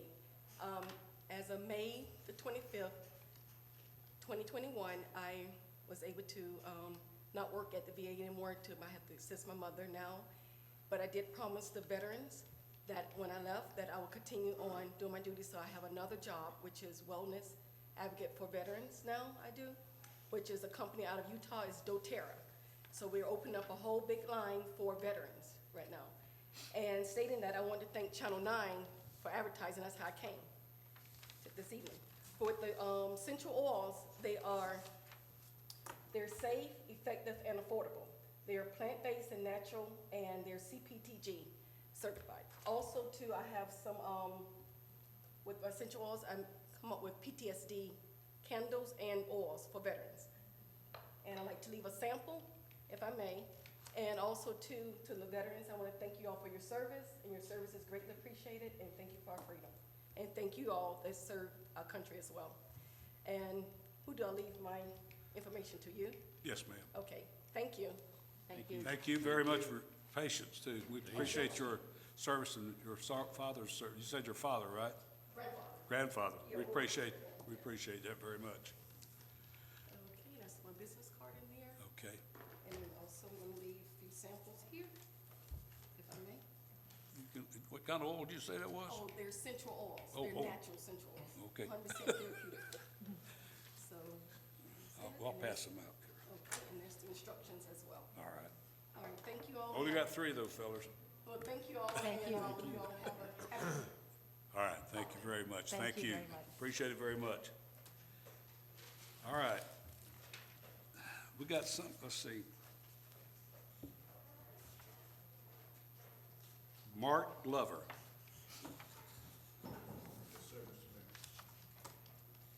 Who's been patiently waiting.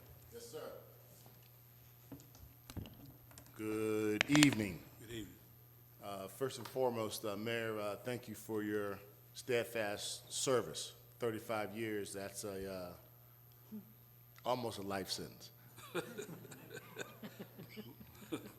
Good afternoon, or good evening. My name is Mark Glover, and I am not a resident of Ocoee. However, I am a resident of Windermere and have been for the last 20 years. Moved down here from Washington, D.C. Was with a small consulting firm called PricewaterhouseCoopers and ran their state and local practice nationally for better part of 15 years. I came to this point because I wanted to talk a little bit about ARPA. You all, and I've worked with Craig. I haven't had the opportunity to meet with Manager Frank, although we asked that happen. But I will say this, that we came in July and did a presentation with staff and asked, and I brought some colleagues, the Integrity Group, Blue Sky, and I said, hey, we notice you all are going to get $22 million. We have individuals that have quintessential capacity to support and undergird this community. I will tell you that these individuals are the likes of Tim Moore, who literally yesterday, he's the former commissioner for FDLE. So I don't think you can go higher unless you go to the feds in the state, because he was the top cop for the last four administrations in the state of Florida. Individuals such as Eric Miller, who was the Inspector General for the Office of the CFO for the state of Florida, that regulates these aspects in terms of grants for the state. We basically also have individuals such as John Zernis, who was the colonel for Fuller Highway Patrol, who lived here in Ocoee for, I don't know, probably 20 years, and was head of compliance.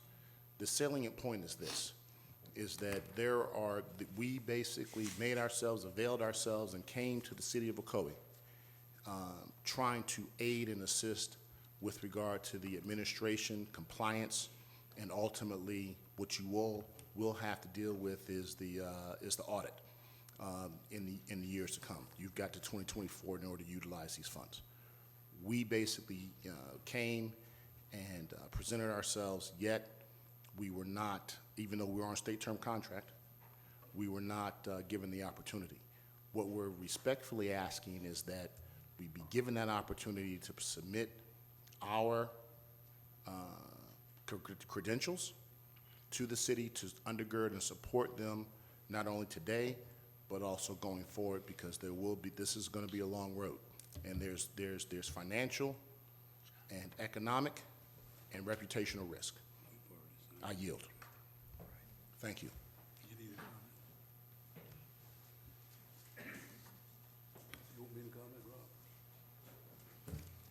The only comment I can make, Mayor, is we would have been happy to look at their firm. However, the authorization the commission gave to us was to use the state contract that dealt with grants and federal and organizations that have done federal grants and are authorized by the state. And this gentleman's company was on the state list for auditing services, but they weren't on there for grant administration. So that's why they weren't considered, in a nutshell. All right, anybody else before I call the next one? I guess that's the answer. So you want to discuss I it do with have more? a couple of questions about the ARPA funds myself. As he's mentioning ARPA funds and the administration of ARPA funds, I did have some conversation with Craig Chadwick as well as our finance director regarding ARPA funds and how we actually would administer the ARPA funds, or how we what is the compliance component with ARPA funds. I did speak with them earlier today regarding that, so I do have just a couple of questions regarding that. One of the things I would like to know is the monies for the ARPA funds. Have those funds been drawn out already? I don't know if that's happening already. So I don't know, Commissioner. This wasn't on the agenda tonight, so I'm not fully briefed on this. I don't know if the finance director's here. She and she possibly. was back there earlier. I'm not sure if she's still here or not. But I'm just curious to know, have those funds been drawn out? And if they have been drawn out, have they been placed in an interest-bearing account? There she is. Great. Good evening, Mr. Oliver. Those funds have been, half of the funds, because you receive them in 2 tranches.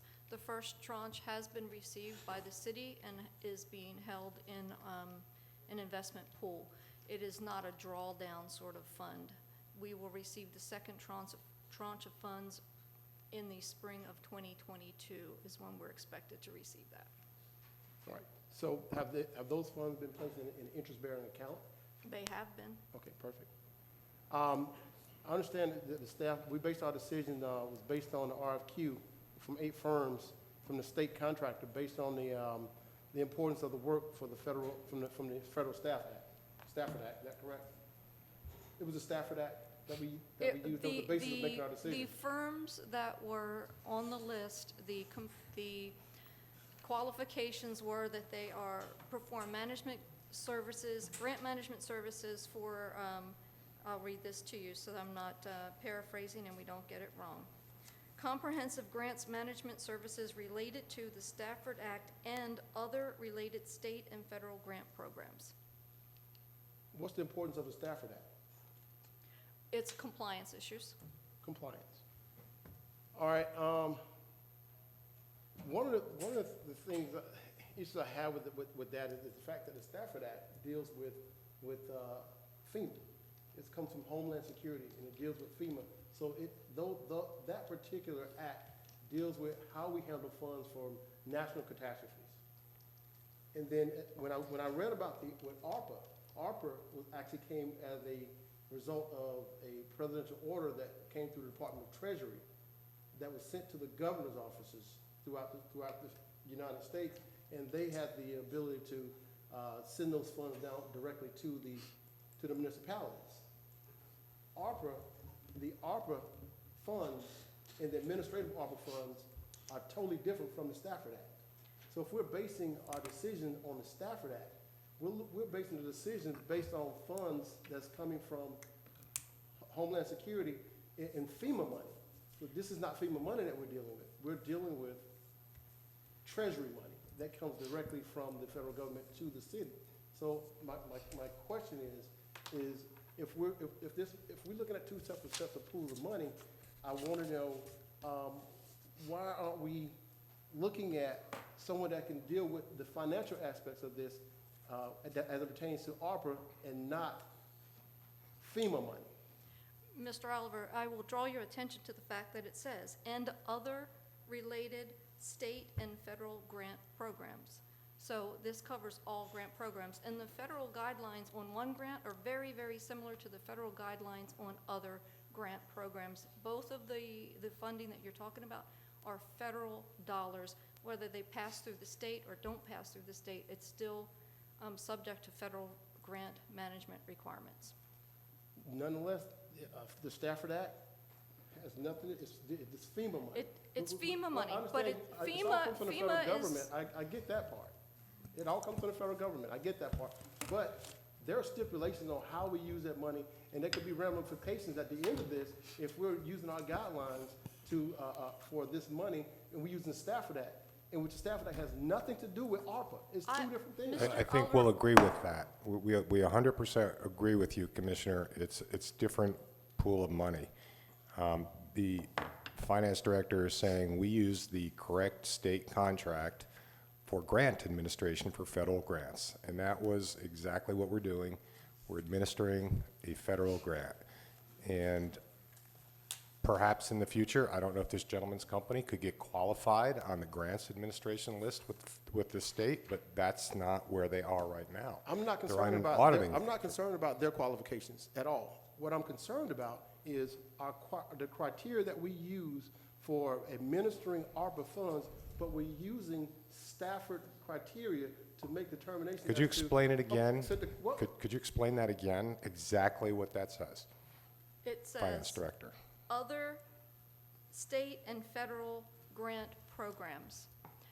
We did reach out and we put on listserv, which is a group of procurement officials throughout the state who communicate about what's being used. We actually reached out, I have an email here, we reached out to FEMA and to ensure that we first were permitted to piggyback, because many times on federal grants, you're not allowed to piggyback on contracts. But in this case, they are allowing us to piggyback, and we specifically asked about the contract. This is the contract that they specifically said we could, they didn't eliminate the other, but they said we were permitted to piggyback on contracts for consulting services. So, this is the one that other entities are using, so there is some standing and some precedence on using this particular contract for these particular services. And again, we understand, I completely understand, we will be audited. It will be a thorough audit. It will be a difficult audit. We have gone through the FEMA audits in the past, where we just finished those less than a year ago. We want to be sure that we hired a firm that was contracted with the state to manage the grant, because their expertise is greater than ours, and would keep us from getting into any difficulties throughout the management of the grant, so that the audit would be more, would be easier for us. We'd have less concerns at the end of the. What was the name of the company that we awarded the contract to? It is GSG, General Government Services. General Government Services. So That's not correct. what was It's the name of Government Services Group. I'm sorry. Okay, so yes. it's Government Services Group. So looking at this company, I did do a little research on this company. They do not have any significant experience with developing nor assisting local governments in entities in management of the Stafford Act grant. So if we want to use the Stafford Act, then we should also use a company that has experience with actually administering or actually administering the Stafford Act funds, any funds from FEMA. This company that we chose have no experience at all in administering any Stafford Act funds at all. So again, I'm just questioning how we're going about doing things. We're going to use the Stafford Act here, and you're going to look at FEMA funds for ARPA funds. It seems to me that we're looking at two different We're not things. using the Stafford Act, Commissioner. Well, this is what was It's in quoted the to me today. title, She the keeps saying Stafford Act. And she's saying FEMA, but that tells me Stafford Act deals with FEMA. ARPA is something totally different. Okay. There's a whole set of rules for ARPA and a different set of rules And that's for why we're Stafford using Act. that category from the state of Florida. It would make no sense to use any of the other categories when they have a category specifically devoted to grants management for federal grants. That is exactly what these dollars are, federal dollars. We use the category for grants management for federal grants. I don't know how any other category on there that this firm may have been qualified for would make more sense than using the category that we used. It just doesn't make sense to me. I'm sorry.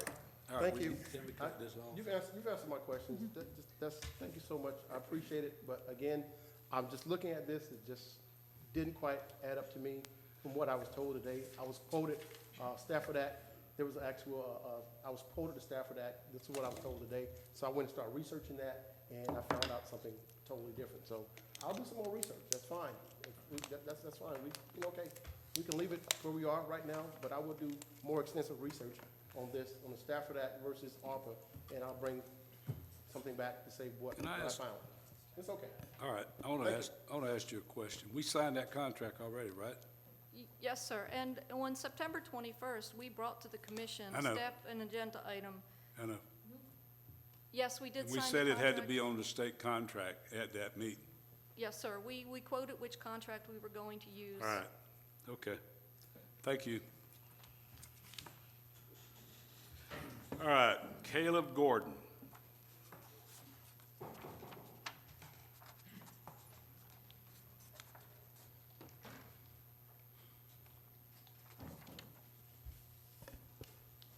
How y'all doing? Good. My name is Caleb Gordon. I'm a Christian rapper. I've been at Ocoee my whole life. I went to Citrus Elementary. I went to Ocoee Middle. I went to Ocoee High School. And I just came up here to introduce myself because I've been to one of these meetings when I was younger, but I didn't know what was going on. Now I see it's a lot going on. I want to be, you know what I'm saying, a part of the community, you know. And my whole thing is to give back to the youth and to give more attention to the youth, because I grew up here and I know that we don't have a lot of things to do, you know. We used to go to the Founders Day thing, and that was fun, but I want to give people more opportunity to come out and enjoy themselves instead of going out to the clubs and going out to these parties where, you know, people are hurting themselves, things like that. So I want to bring something to Ocoee. On December 31st, the first thing I wanted to do was have a gospel rap concert on the 31st on New Year's. Where at? Right here in the park. Where? By the lake? Yeah, by the lake. Is it over there? Yeah, by the lake. Bill Breeze Park, yeah. In the park. Something during the day so people have something to do. And I was thinking like family can come out and enjoy themselves, have a clean Christian rap concert, just have fun and enjoy themselves. And yeah, that's really what I came up here for. So, thank you.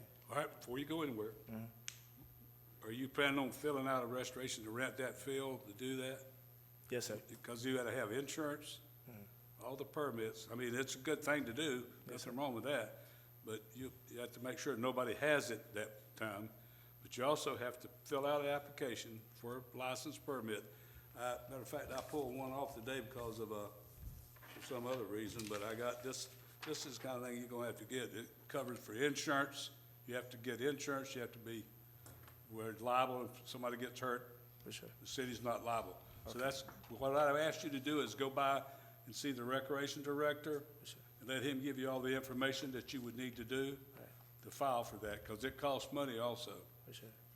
You have like an estimate on like how much? You have an estimate on how much it's gonna cost? You'd have to go by and see them. Okay, for Then sure. you can come back and, well, we'd be back. No, we're not back. I would go see him. Probably should have done that, but I don't know what it would cost. It's probably, what is it, at least just the field? Just a few. Yeah. There you go. $1,500. Okay, all right. Oh, no, you good. That's all right. So I if, didn't know that. try to maybe plan a little more and get it together. We had a gospel concert here back a couple months ago. It wasn't rap, but it was gospel. Right, for sure. And I loved it, but maybe we can get together and work on something later on down after the holidays or something. For sure. I heard that I have to come like 2 months or like plan ahead to do that. So Yeah. for sure. Because it takes a lot of, I'd go sit down and talk with them and see what you got to do. For sure. Okay? For sure. All right. Thank you so much. Thank you. You did a good job. Oh, I'm sorry, can I have a question? What's your rap name? My rap name? My real name, Caleb Gordon. Thank you. Yep, Caleb Gordon. All right, I need, his name here. Where'd I put it? Eli, what is that, Sahab? Yeah, there you go. You fix to learn about these permits right here. Good evening. All right, my name is Eli. I'm a community activist. I'm a coach. I'm a mentor. I'm a father. I'm a husband. I'm the owner of 40 Kids Entertainment. I'm here today because we planned the event at Bill Breeze Park for this coming, it's called Christmas in the Park, December 12th, this Sunday. We didn't do what we were supposed to do, and that I do take blame for that. We did fill out the paperwork for our permit, and we just here asking if you guys are able to push the permit through, because we actually got a big event planned. We actually made the event smaller so we could get the permit pushed through. We stopped our food trucks from coming. Right now we're just asking the City of Ocoee to maybe help us with the porta potties and help us just push this event, push the permit through. Just want to thank all the sponsors. We got some of our sponsors here. Social Blends, they've been a big help for us. That's actually where we have the local community dropping off toys. We got Junie, she's, for her perspective, she's a mentor. And we also have Texas Roadhouse. that's raising toys for us. Actually, tonight, they're doing Dine to Eat, Dine to Donate, and everybody that eats from 4 to 8, we actually get 10% of that contribution to go back to the event. We have over 150 kids that already RSVP for this event. The only thing that is holding us up now is the park permit. Go ahead, I want to ask you a couple questions. In the past, we recently did, I've been in the community for 7 years. We done over 10 events for the community with the city of Ocoee, but this is our first time using Bill Breeze Park. So we didn't know that we had to go through so much to get the park. But now we know, and we're planning ahead of time for next year, so. All right, here's what I want to ask you. To push that permit through, you got to have insurance. And we You have gotta insurance show through all our that. company, yes. Huh? We have, the city of Ocoee, we have our If you turn insurance. the insurance in, Yes, our insurance, we do entertainment for the kids, so we do bounce houses, they got our insurance. now you got to turn in, make sure you got that insurance, because if you don't, you can't be out there. I can send it right now again if they don't. Send it to them. Go see them. Okay. We'd love, I think it's great to do a benefit to give toys away for kids. Yes, sir. I think it's a great thing. You just gotta, it's just like our Parks Department put on a thing last Saturday, and they had to fill out the same permits. Okay, So you just gotta make sure you got liability insurance and stuff. Insurance I don't is know good. about paying for the potties, though. I mean, they'll have to vote on that. And- So, and also, I just learned that it's a fee for the park. Is there any way y'all guys could waive that too? We're that's just giving what back we to can work on, but the other We'll stuff. get the potties, don't worry about that. Okay, all right. Oh, okay, that's funny. We give you some, what was that we give you years ago, those, Bounce house. Bounce Bump house. out, Yeah, yeah. and I appreciate that, Yeah, y'all did, yeah. and those actually came. Okay, all very right. good in Anybody hand. else want to comment? You're asking for the park. Yeah, You're just for going the to park. fulfill all the obligations of the permit, We already correct? did the application, we just I waiting on. realize police, portalets, We spoke whatever. to the fire department today, we speaking with the police department tomorrow morning, Okay, but if and there's they ex- on board, we're just waiting for the Okay, but if permit. there's expenses, you realize that those are things you're gonna have to maintain on your own. Okay, that's no I mean, problem. I just like to clarify, because Yes. I don't like people to go into things, I mean, I personally love to have things come to us a few months before, because I love to read what you write about what you're Yes, doing. ma'am. And, you know, I love when we're doing things for the community. I just like to know in advance, so we kind of, it helps us also to advertise it for you. Yeah, and we definitely And gonna do better. That's what, you know, so that really is important, and the gentleman who got it before, it's really important for us to know. Yes, ma'am. A few months ago, I asked for things to come up to us months before, because it helps us, and plus it gives us an opportunity to advertise. But I want you to understand, when the permit goes through, the obligations that you would have to fulfill those. Am I competing with something? I don't know. So, what you're asking for is the park, Yeah, just for push, us to comp the park at this point, but you're going to fulfill the obligations of the permit. yes, Is that what I understand? Yeah, that's already fulfilled. Is that, what, am I, I'm He's- hearing He's voices in got the technical background. difficulties now. I'm wondering if I'm getting a phone call, or We want to help you. We love, I think she's saying it right. Is We there want to anything help you, but. besides- yeah, is there anything I'm besides saying that? that permit part means insurance and stuff. You got to show them where you got it at, and it be, you know what I'm saying? That's a major thing on the insurance. Mayor, quick comment. It's, and that seems to be one of the points where, you know, we'll talk about this in here and it comes to a grinding halt, is because everyone says, I have insurance. And I don't know that everyone really understands the type of insurance you need. You need a general liability Yeah. coverage for $1 million. Yeah, we got the $2 million policy. Okay, so that's Okay. fine. We just need a copy of that, and we need to make sure the copy that you give us has your company's name on it and it's current. That's the one thing. The other thing, I know you're going to talk to the police department tomorrow. I did talk to the chief. I think the chief said she's going to need probably 2 people there. Okay. If it's off-duty or overtime, it's going to be between $400 and $800. So there's that cost there. I talked to Mark Johnson as far as trash and stuff. We do have some trash containers. From what I understand, you said you have volunteers who can take care of that afterwards. So we can provide the trash containers for no cost. So it's the couple of porta potties, and I think the off-duty police officers right now.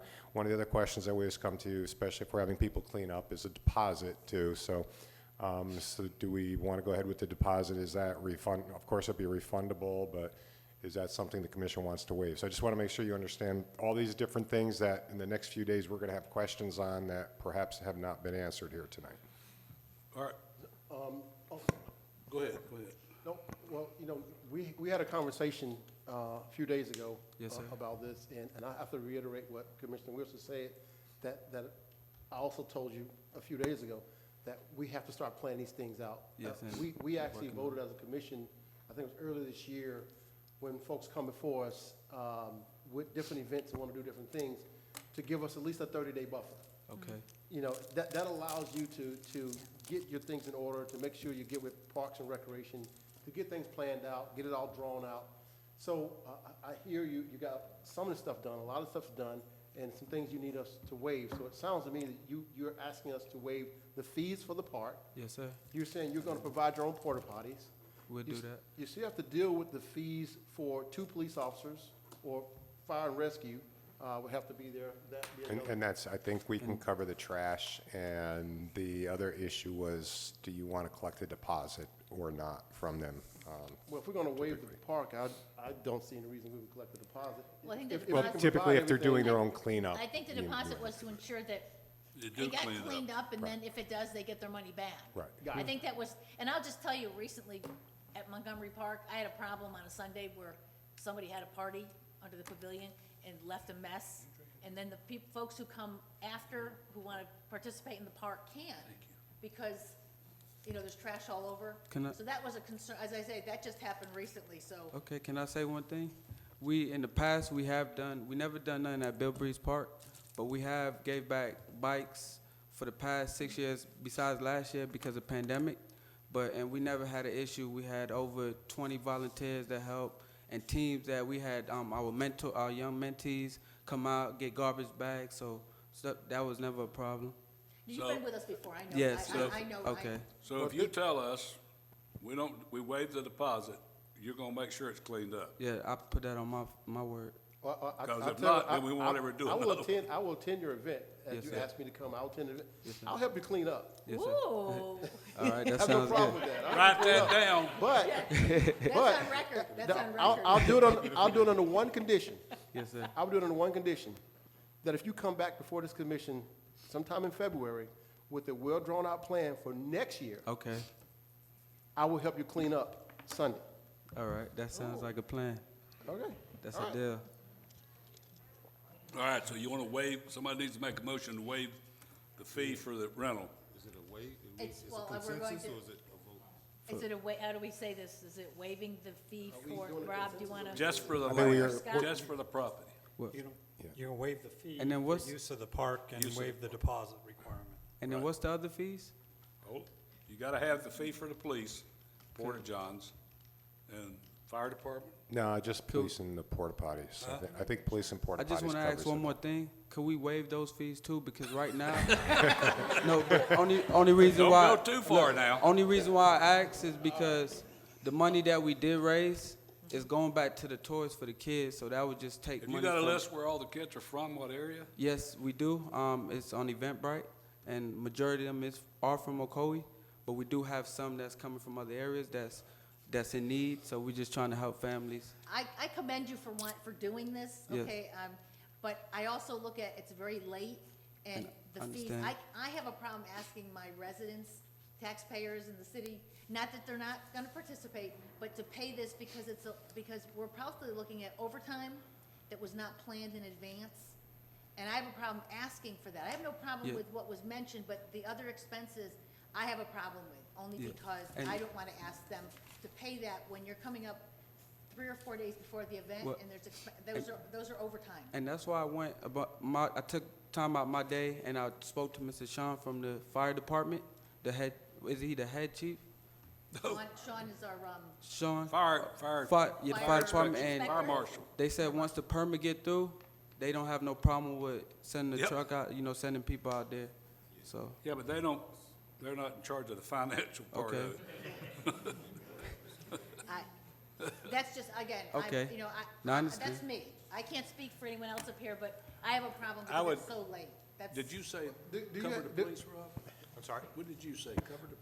The cost of just the police, and he said that porta potties, I thought they were gonna take care of, but the porta potties are gonna be a couple $100. Police, depending on if it's If you go- off-duty or overtime, is $400 or $800. If you go talk to Mr. Stoddard and tell him I sent you there, he might be general enough to maybe work something out for you on the porta potties. Mr. Stoddard, up here at Orange County Potties. Okay. He's a real good guy, but I think you have to put something into it. So we're gonna waive the fee for the land, for the park stuff. So you got some sponsors, you said, so, Yeah, we want you to have some skin in the game. yeah, a little bit, We want you to have some skin in this game. Do we need to make a motion, or is that? yeah. Okay. And then- Scott, can you repeat what you said? I think the motion would be to waive the And the push fee through the for use permit? of Bill Breeze Park, and then waive the deposit requirement. Okay. Are you making that motion? I'll be happy to make that motion. Read that again to me. We're going to waive the fee for use of Bill Breeze Park and waive the deposit requirement. Okay, yeah, all right. You make that motion, Commissioner Wilson? I'll be happy to. Do I hear a second? I'll second it. Second by Commissioner Oliver. All right, let's vote. All right. As long as you didn't have I appreciate Hey. y'all. wish you the You best better, on that. you been around a long time now. You know where to know, get them papers in order. Should we have said pending? Thank you, the- buddy. pending Appreciate the- it. Pending the permit, should we have said pending the All right. permit? Bryce Thompson. Is there a Bryce Thompson? All right.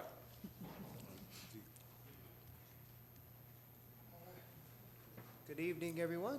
I am here just really in support for them, but I also wanted to take the opportunity to introduce myself. My name is Bryce Thompson, also known as Bryce G. I like to consider myself a celebration expert. A lot of people say a DJ, but for me, it goes beyond that. I moved from the city of Gaithersburg, Maryland, to here, Ocoee, Florida, less than probably 2 months ago, with the opportunity to collaborate with more like-minded people, just to reach out to the youth and really uplift the community in ways that has never been seen before. So we wanted to really just start here, and I just want to extend my services to the city of Ocoee, from the businesses to other, patrons and different people, to say that I'm here to help, to say that I'm excited to be in this area.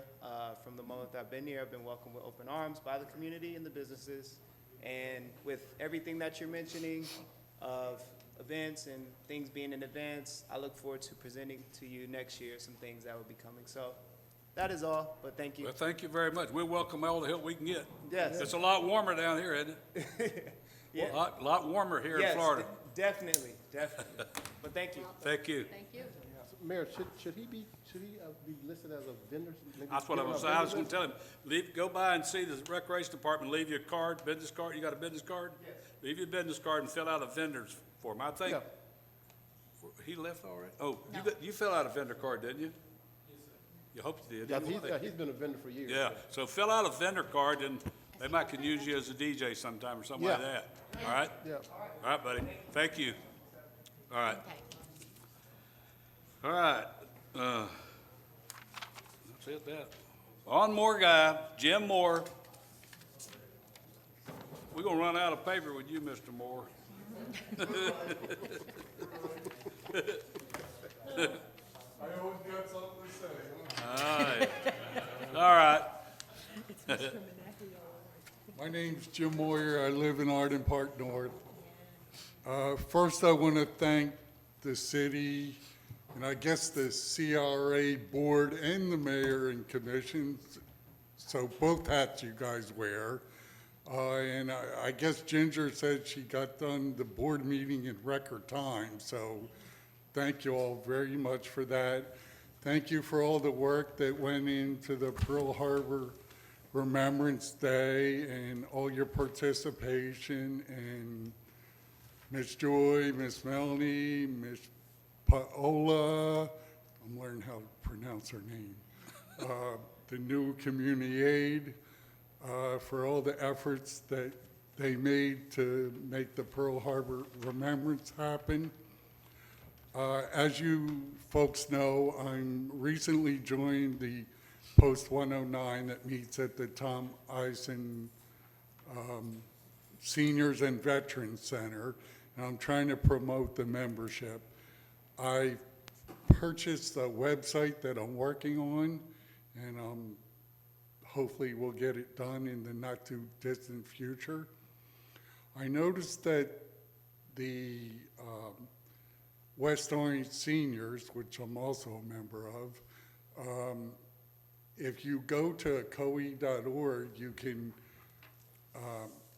get senior program, you can get a link to senior program, you can also get a link to the West Orange Seniors website. I'm wondering if there's any possibility once the Post 109 has their website done, approved, finished, and all that, that somehow there would be a possibility of having a link to that website. Also, in discussion with people, I've mentioned, I've noted that some of the neighboring places, they do not have a, quote, veterans program. Now, I know Ocoee has senior program, youth program, but no veteran program, and neither do the neighboring cities. I know Orange County has a veterans program.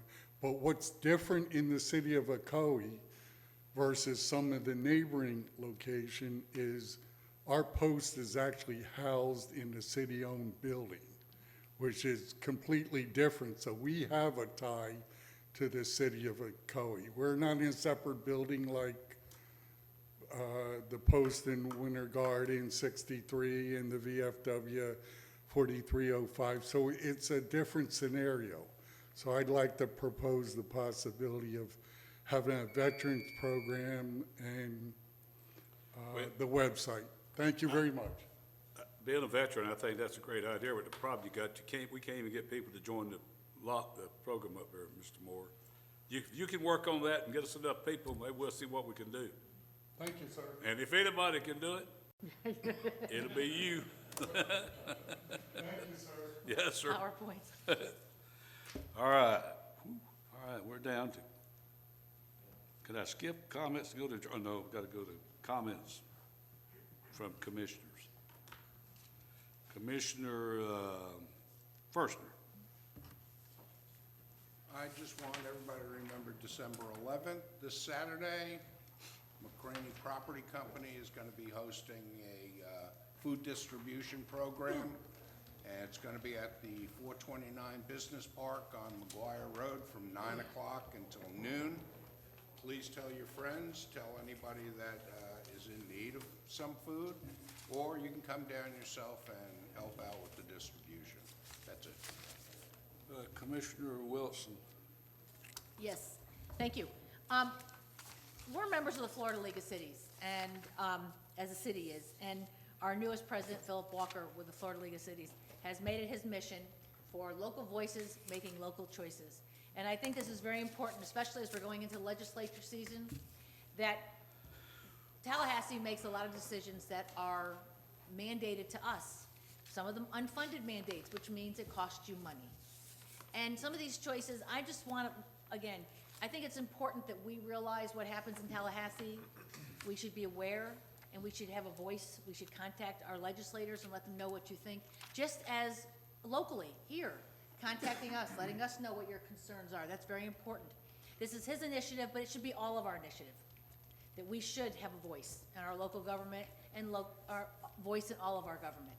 So please, think about that when you're saying things in the newspaper about different bills that are coming forward. Some of them, as you know, short-term rentals has affected all of us in every city, and Tallahassee tells us what's going to happen with short-term rentals. I think we should have a decision in that, and this is your local voice. So with that, I'll say, hope you have happy holidays, New Year's, and we will see safe New Year's, safe holidays, and we will see you. Our next meeting has been canceled, am I correct? Yep. 21st. So we will see you all on, I don't have a January calendar here. January 4th. January 4th. Is that right? Well, that's the first Tuesday. Is that the first Tuesday? January 4th. All right. Thank you. Commissioner Oliver. I received text messages, emails regarding the light on the corner of Clara Corner and Ingham Road. Every time there's an accident, I get an email. Make no mistake about it. I receive emails and text messages with photos and pictures and videos at the time of the accidents. I mean, smoke still coming out of the cars, and I'm still getting them, and they're getting to the point where I'm getting them almost twice a week. And we have done our part as a city. The City of Ocoee has paid what we say we're going to pay. We've signed all the agreements. We've done what we say we're going to do. The county has not held up to their side of it, because before we paid the $250,000 and signed this agreement, we were being told, kind of strung along, being told that, well, the mass arms are on order. It's on order. They're on the way. And then it hit us with this agreement. Yet still, we stood up and we did what we were supposed to do, but the county has failed to give us any viable information as to speeding up this process, while our citizens are still engaging in accidents after accidents at this particular intersection. And it's getting to the point where it's getting very, very annoying, and we're getting very angry about that. And sometimes nothing happens unless someone gets angry about it. So I was told that this county has to go and vote. I think that's going to happen on the 14th. They're going to vote for our agreement and then move forward. And it could be another 6 months before we get to mass arms. That's still too long, after we've been strung along for so long.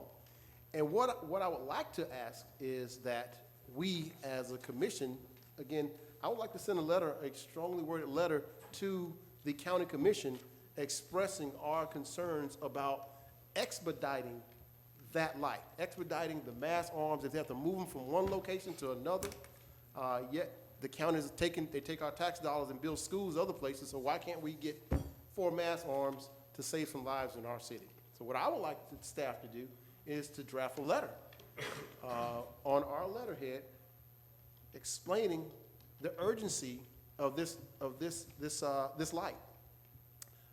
There's some citizens that will be going to the county on the 14th asking for the same thing, and I think we need to show it up with a letter. So whatever we need to do to get a letter, I think we need to do that. Does the rest of the commission have any problem with us drafting a letter? Yeah. There you go. That's it. I mean, that's it. But we really need to expedite this, and if we need to get on the horn every week to say, where are we? I would also like to get at least a monthly update on this particular project. If we need to put it on our website, our Facebook page, but we need to bring more awareness to the citizens that travel this road every day, more awareness that we are actually pressing the county. Not to the point where we paid our money, we signed an agreement, then we stood back and waited. No, we're not going to do that. We need to continue to press them. And that's the only way that this is going to happen. This is the only way it's going to get expedited. We just have to press the county. And again, I will be going to one of the meetings in January. I have someone going to the meetings in March. And again, we need that letter. So, City Manager, can we get a letter, a strongly worded Just letter need a to the county? consensus, so we can do that.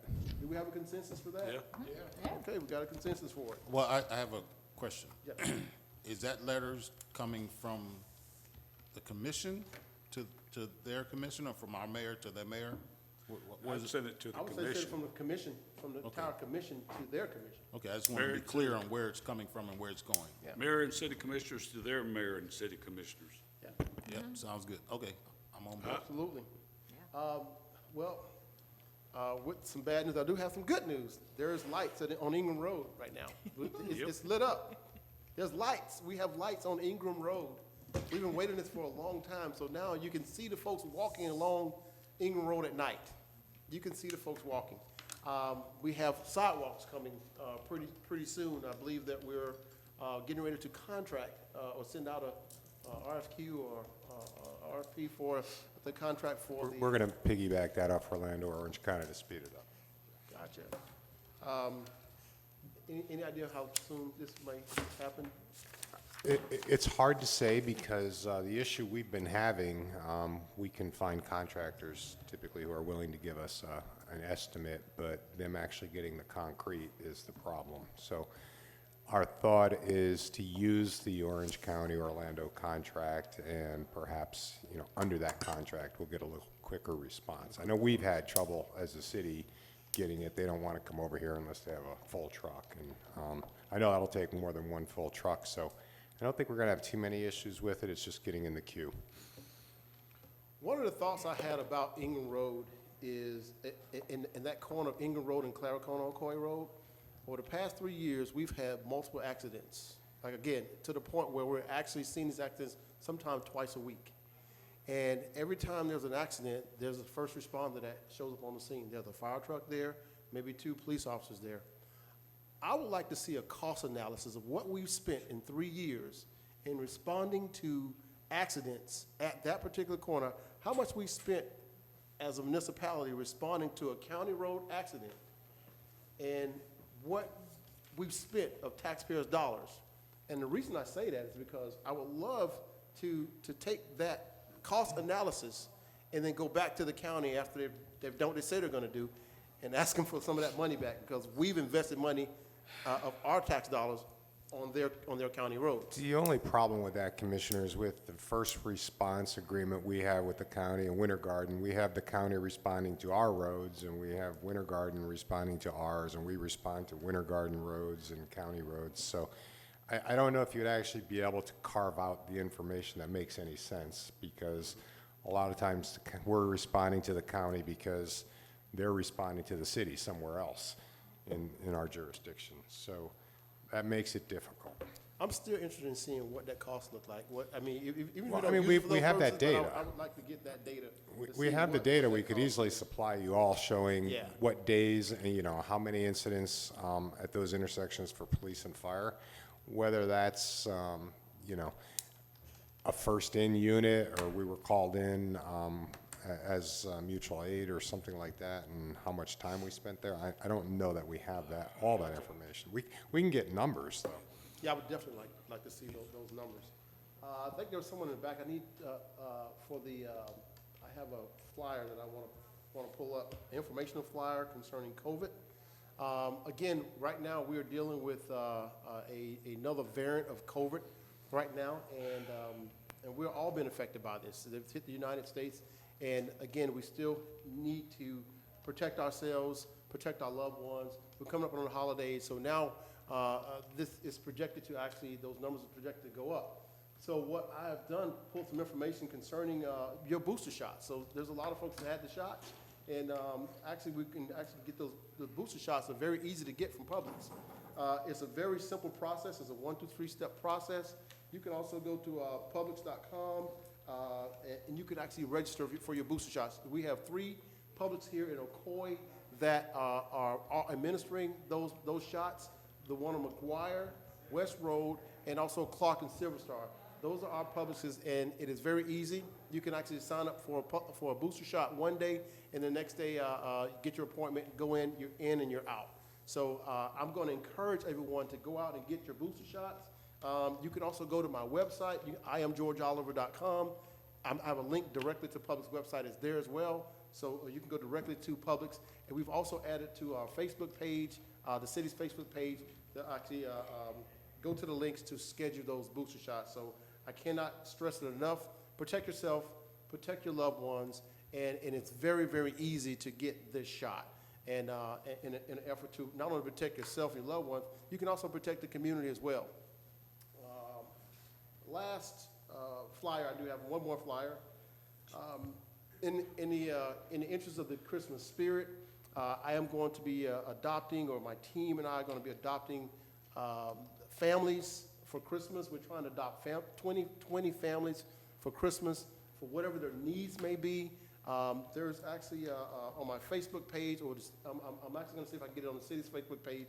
But what I'm doing is you can register a family that may be in need, or you can register your family if you're in need, maybe food or any type of services. I partner with several community partners, and we're not only going to provide Christmas meals or toys, clothing, whatever the family may need. we're gonna do this for Christmas, but the commitment is, I want to do more of a 365 commitment. That means that beyond Christmas, if there is more of a need, then we will actually make a commitment to stand by those families that are in need, and we're trying to adopt at least 20 families. You can also go to my Facebook page, you can register yourself, you can register another family, and we'll definitely want to be there for you, not only just through the holidays, but through the year. We want to take it a step further and actually share that Christmas spirit of giving throughout the year. All right, that's, So, time's up. so we have just one last quick thing there.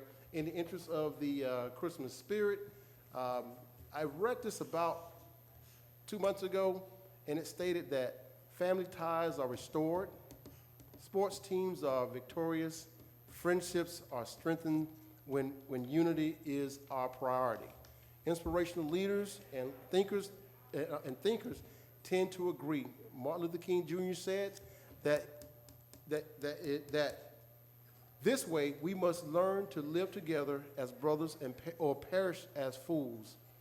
True unity is experienced and we thrive for it in a number of ways. Sometimes unity manifests in a slow and patient commitment, or rebuilds a marriage. Other times, it's bond and energetic, like joining a march for peace. Regardless of how you aim for togetherness in your life, it undoubtedly makes the world a better place. That was said by Jory Nicole McDonald. She's a journalist for the Southern Living magazine. So once again, thank you for listening, and have a wonderful holiday. And we will see you guys back January 4th. Mr. Brinson. You thought I forgot you, didn't you? No, I was wondering how I can follow that. Okay. Take your time. First things first, and this is important. This is so very important. I'm getting a lot of feedback on this, or a lot of conversations on this, and that is we're starting to see a lot of dumping in the city of Ocoee. Please stop. Please stop. We have resources in place, whether they come to your home or your businesses, where you can get your yard trash, your refrigerators, your mattresses, or whatever. We have places in the city of Ocoee where you can take these things. Please stop dumping these things in the city of Ocoee. That does not look good. It does not feel good, and it causes a lot of heartache and pain for a lot of people. No dumping in the city of Ocoee. Please stop. Did I say that already? You said. Blue Jay Way is ready for you. Blue Jay Way is up and running. I'm happy to announce it was a long time coming, but it's there, and I think it's going to serve the members of that community very well. So I thank the staff for getting that done. Shop local.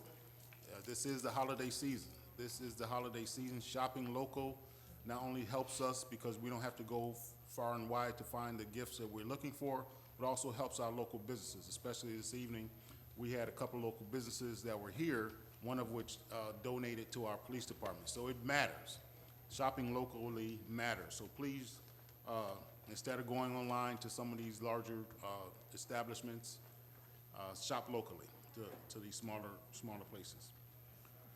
I think it was mentioned before, but I think it's important that I mention it again, that you pay taxes here in the city of Ocoee, but you also pay taxes to Orange County. So it'll behoove you to take a visit to Orange County, write them a letter, call up our county commissioner, call up our county mayor, let them know what your concerns are, convey those to them, because that also helps us. So when we go there, they know we're not just saying that someone is having a problem with something that's happening or not happening within our city, but the citizens have actually beat us to the punch, so it actually helps us in fighting these battles. Driving time around the city, remember this is the holiday season. There's gonna be a lot of drivers, and especially when you go to some of the shopping centers, shopping malls, outside shopping venues where the parking is very limited. It is an opportunity for road rage to set in. I ask you to exercise extreme patience. Anyone who's heard me talk about patience and driving before know that those two are not mutually connected. Well, we're asking for them to be so this holiday season because it is shopping that's happening. Now, because it's a holiday season, I don't recall anyone mentioning this, but this is also important, safety.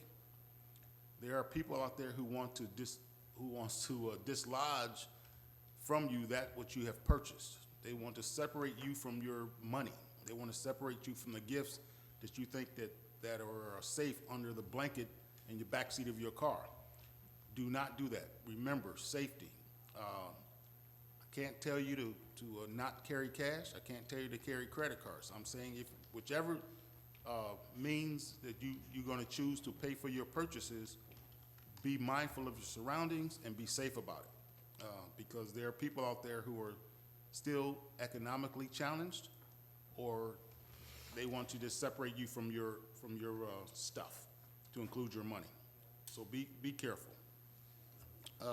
And also be careful because, again, the hours of darkness come sooner now this time of the year, and that also includes in the morning times when kids are walking to school, but also in the evening. So at 6 o'clock here, it's pretty much dark. So be mindful of that. Staff, I'm talking about the staff of the city of Ocoee. We will not have another meeting, a commission meeting this year, but I just wanted to let you know that I appreciate you.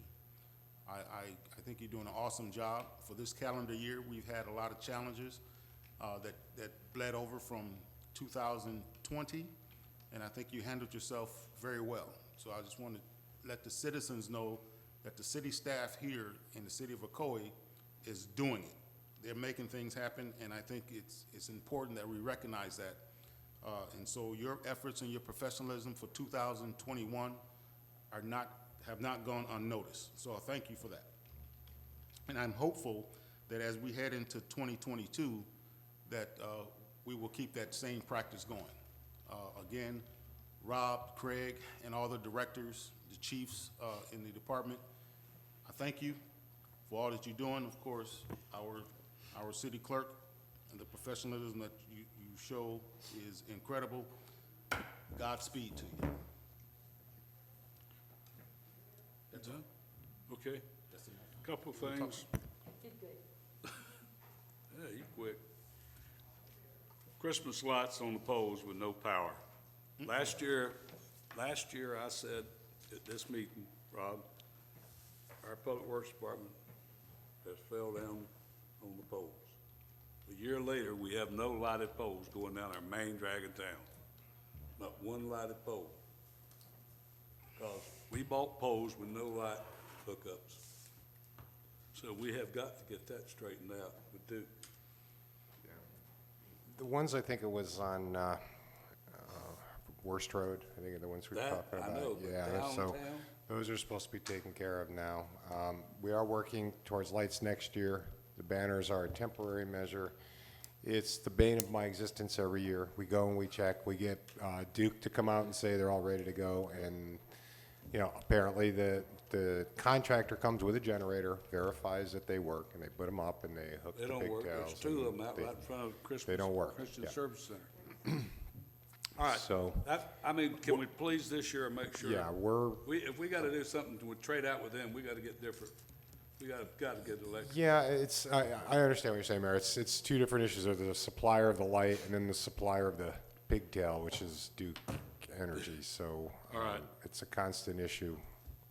Work with two different The companies. other one is, one of the things we need to talk about real quick tonight and decide, I want the city, the Lions Club told us, late in the year about the Christmas parade. What I want our city to do is take it over and turn it over to our department, Doug and Joy in that department, to set up that Christmas parade. That's the promotions department. Okay. Can we need a vote on that, or we have Yeah, it's something that, it was in a strange place before because it wasn't ours. It was the Lions Club, and It's we too we late to did. worry about it. Yeah, so we did have the issues with groups wanting to be in the parade that we did not want to be in the parade, and it gave us, with the Lions Club doing it, they could say, no, they're deciding who can and who can't be there, so. I know Winter Garden is, they asked me, called me, the mayor, and I said, I'm sorry to tell you, we're not gonna be in a Christmas parade this year. But what I'm asking is, and I wanna get a consensus, we have a community department upstairs that's supposed to promote that. And I think we turn it over to them and we can get help for them. Well, I think what we probably do, if that's a consensus that you all want to do, we probably need to come up and just limit it to just certain civic groups, Yeah, or, I yeah. mean, I can see what's coming if we just set open it up for restrictions whoever on wants it. to be in it, yeah. We'll have to And- set restrictions on it. And at least this way it gives us a year to come up with those All right, restrictions. is that but okay? Yeah, I think we It's should been a let- problem in the past. I think we should let, we have had problems in the past. I think both us and Winter Garden had Oh, problems they in the did, past. yeah. And it's just inappropriate to have those problems. But we need to set the, But we set the bar, but I also Bar. think it should be up to Rob to what department will take it over, whatever he well, feels do we appropriate. have a community Yeah, we do. relations department? Then we can put other people helping them. That's the department that's supposed to put on the stuff, Well, you know? I don't want to get that specific, but I think. Well, I do. I do. I think that's what their job's supposed to be. I mean, everybody up here knows we have a community relations department, that's what they're supposed to be. Now, there'll be other people in the city has to help. You're gonna have the recreation department, the police department, everybody's gonna have to participate, but they can set it up. You know, so, all right, Well, I'm sorry, Mayor, what are you actually proposing, that we actually have our own parade? or- we have to put it on ourselves. The Lions Club's not gonna put it on anymore. Okay, so you want the city to take over Yeah. that Yeah, responsibility? we're gonna have to, we're gonna have a parade. You know, nobody's gonna do it unless we do it. I mean, I don't know about you guys, but I got a bunch of emails, you know, about not having a Christmas parade. Ball humbug, they said. I said, well, send that to the commissioners too. But no, I mean, it's our responsibility. The Lions Club did it for all these years. So now we need to step up and take it over. It's, I mean, I don't know where you go, they don't have them at. You know, in Winter Garden, they called, I said, I offered to let them ride through here in town. They didn't take that to be, they didn't take that to be cordial.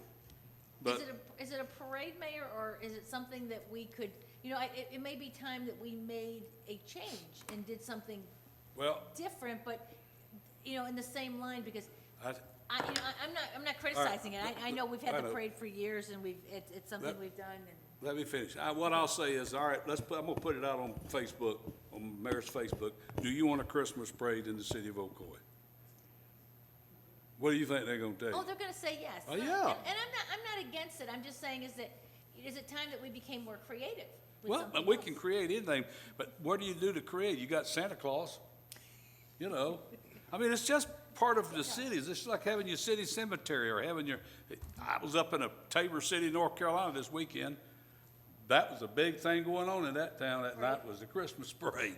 Okay, I have no problem with it. I just. All right, we can work on it. Do you want a consensus? Huh? Do you want a Yeah. consensus now? That's why I asked. Oh, okay. I have no problem. Okay, y'all have any problem? The consensus would be for the city to take over and for us to start working on It's on either setting we, up a parade for next year. it ain't taking it over, nobody's gonna do it. So it's either we do it or we don't have it. The Lions Club's not gonna do it. So So, you want yeah, it to be the whole city of the Christmas parade, that's led by our public relations. community department. relations, but everybody will be participating, the recreation department, the police department, the fire department, they're all So they put participating. together like a committee of the different departments. Yeah. To put it on. They have That seems to you be got a recreation reasonable. committee. I'm sorry? You got a recreation committee. That seems to be reasonable because, again, if we have Yeah. enough participants per department, we should Yeah. put on our own. Make it a Christmas group parade. thing. Let them set it up. That's what I'm saying. That's what they are. Let them set it up. I agree with it. Yeah. Okay. Yeah, All right, Rob. Yeah. All right, here's the, I'm glad I got an email a couple weeks ago about the lights. I've been working on this, I know you've been on it, but I've been on it for 5 years, trying to get lights on Ingram Road. And the guy I met out at the convention this past year told me it would be done. So they finally did do it. and the city's gotta do the sidewalks. So that impact fee money that's coming out of them houses off that road can pay for that. The other major animal here, and I don't wanna be here all night either, is CRA board. We have got a problem. We have two Orange County commissioners. One of them's only got a small portion of town on the south end of town. The other one is a large portion of our town. And the one that's on the south end is not real happy with us because of that Don't bring it up. doggy thing. So she's told and she's put the real word out, she's gonna appoint somebody instead of the other county commissioner to our CRA board. But here's the thing. When they turn the two names in, we get to vote on who the names are. We picked the one out of the two. So that's coming. So she sent out a thing saying a few other vulgar words about us. So that, I don't particularly think that she told somebody, that she even told us, Mr. June, that he was probably not gonna get to be on it.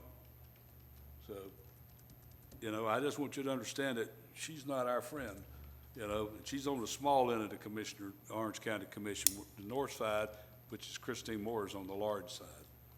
So we'll think about that, because we get to vote on that. And I want to send a letter as the mayor, and if y'all want to, let's send it as mayor commissioners, that we want them to understand that we want both our commissioners to turn names in, and we will pick the one we put on there. I think that's fair. Huh? That's fair. All right, Rob? Is that okay with everybody? Commissioner Oliver? So All right. just to understand, Mayor, you're saying we're going to request We want the Board of both County commissioners Commissioners to be to have the involved. two Ocoee commissioners Right. submit a name, and Yes. then you'll choose Yes. per CRA documents. That's right. And it says on there, we get to pick. That's fine, but it sounds to me you've already put forth your first-round draft pick. I'm sorry. No, I haven't. You talked But I about will two tell different you, commissioners, you said two different commissioners. no, there's two And different we commissioners. want to be able we said one is our friend and one's not our friend. Well, it's a And- fact. And both commissioners are submitting names, so you've just pretty much gave us a first-round draft Well, I pick. will tell you, I won't vote for the person on the south end. I'll tell you that in public, because Well- I'll just go ahead and tell you. Are we doing, I mean, you're doing it's a fairness, I'm redistricting? just saying, just put it out there. I'm just telling you that she was told the other one not to put her name in. That's why. But they're doing redistricting. Is it gonna be by Yeah. the time, what's, I Well, mean, they're what's the- trying to, if you go to the redistrict committee, they're trying to fix it where they'll still have two for us and change everybody else, but not us. We need one commissioner is what we need. That's why we're in this particular. No, Commissioner Oliver, I'm just telling you that what she's put out that's been said and it's gonna come out in public record, what she said about the different things is not right for the city. When she's thinking that way, she's gonna wanna put somebody that's not gonna be good for us. I'm not saying there's nothing wrong with what you No. said. I mean, you have your opinion, and But I don't know who I'll vote for. I don't know who Christina put, you know? So we'll see. I'm just saying, we are the ones, by our CRA rules, get to pick the member. So, let's see. And the traffic light problem, I'll tell you, that we found that out. You and I, we all know that everything's back order. Everything's back order. That's why that's happening. And I hope the people that came to our meeting and said the things to us after that accident will go to the county and say the same things to them. They came here and said things to me and to us. I hope they go to that place and say something to them, you know, so that's Orange County. Okay, everybody, I hope we don't have a meeting until January the 4th. Everybody have a Merry Christmas and stay sober.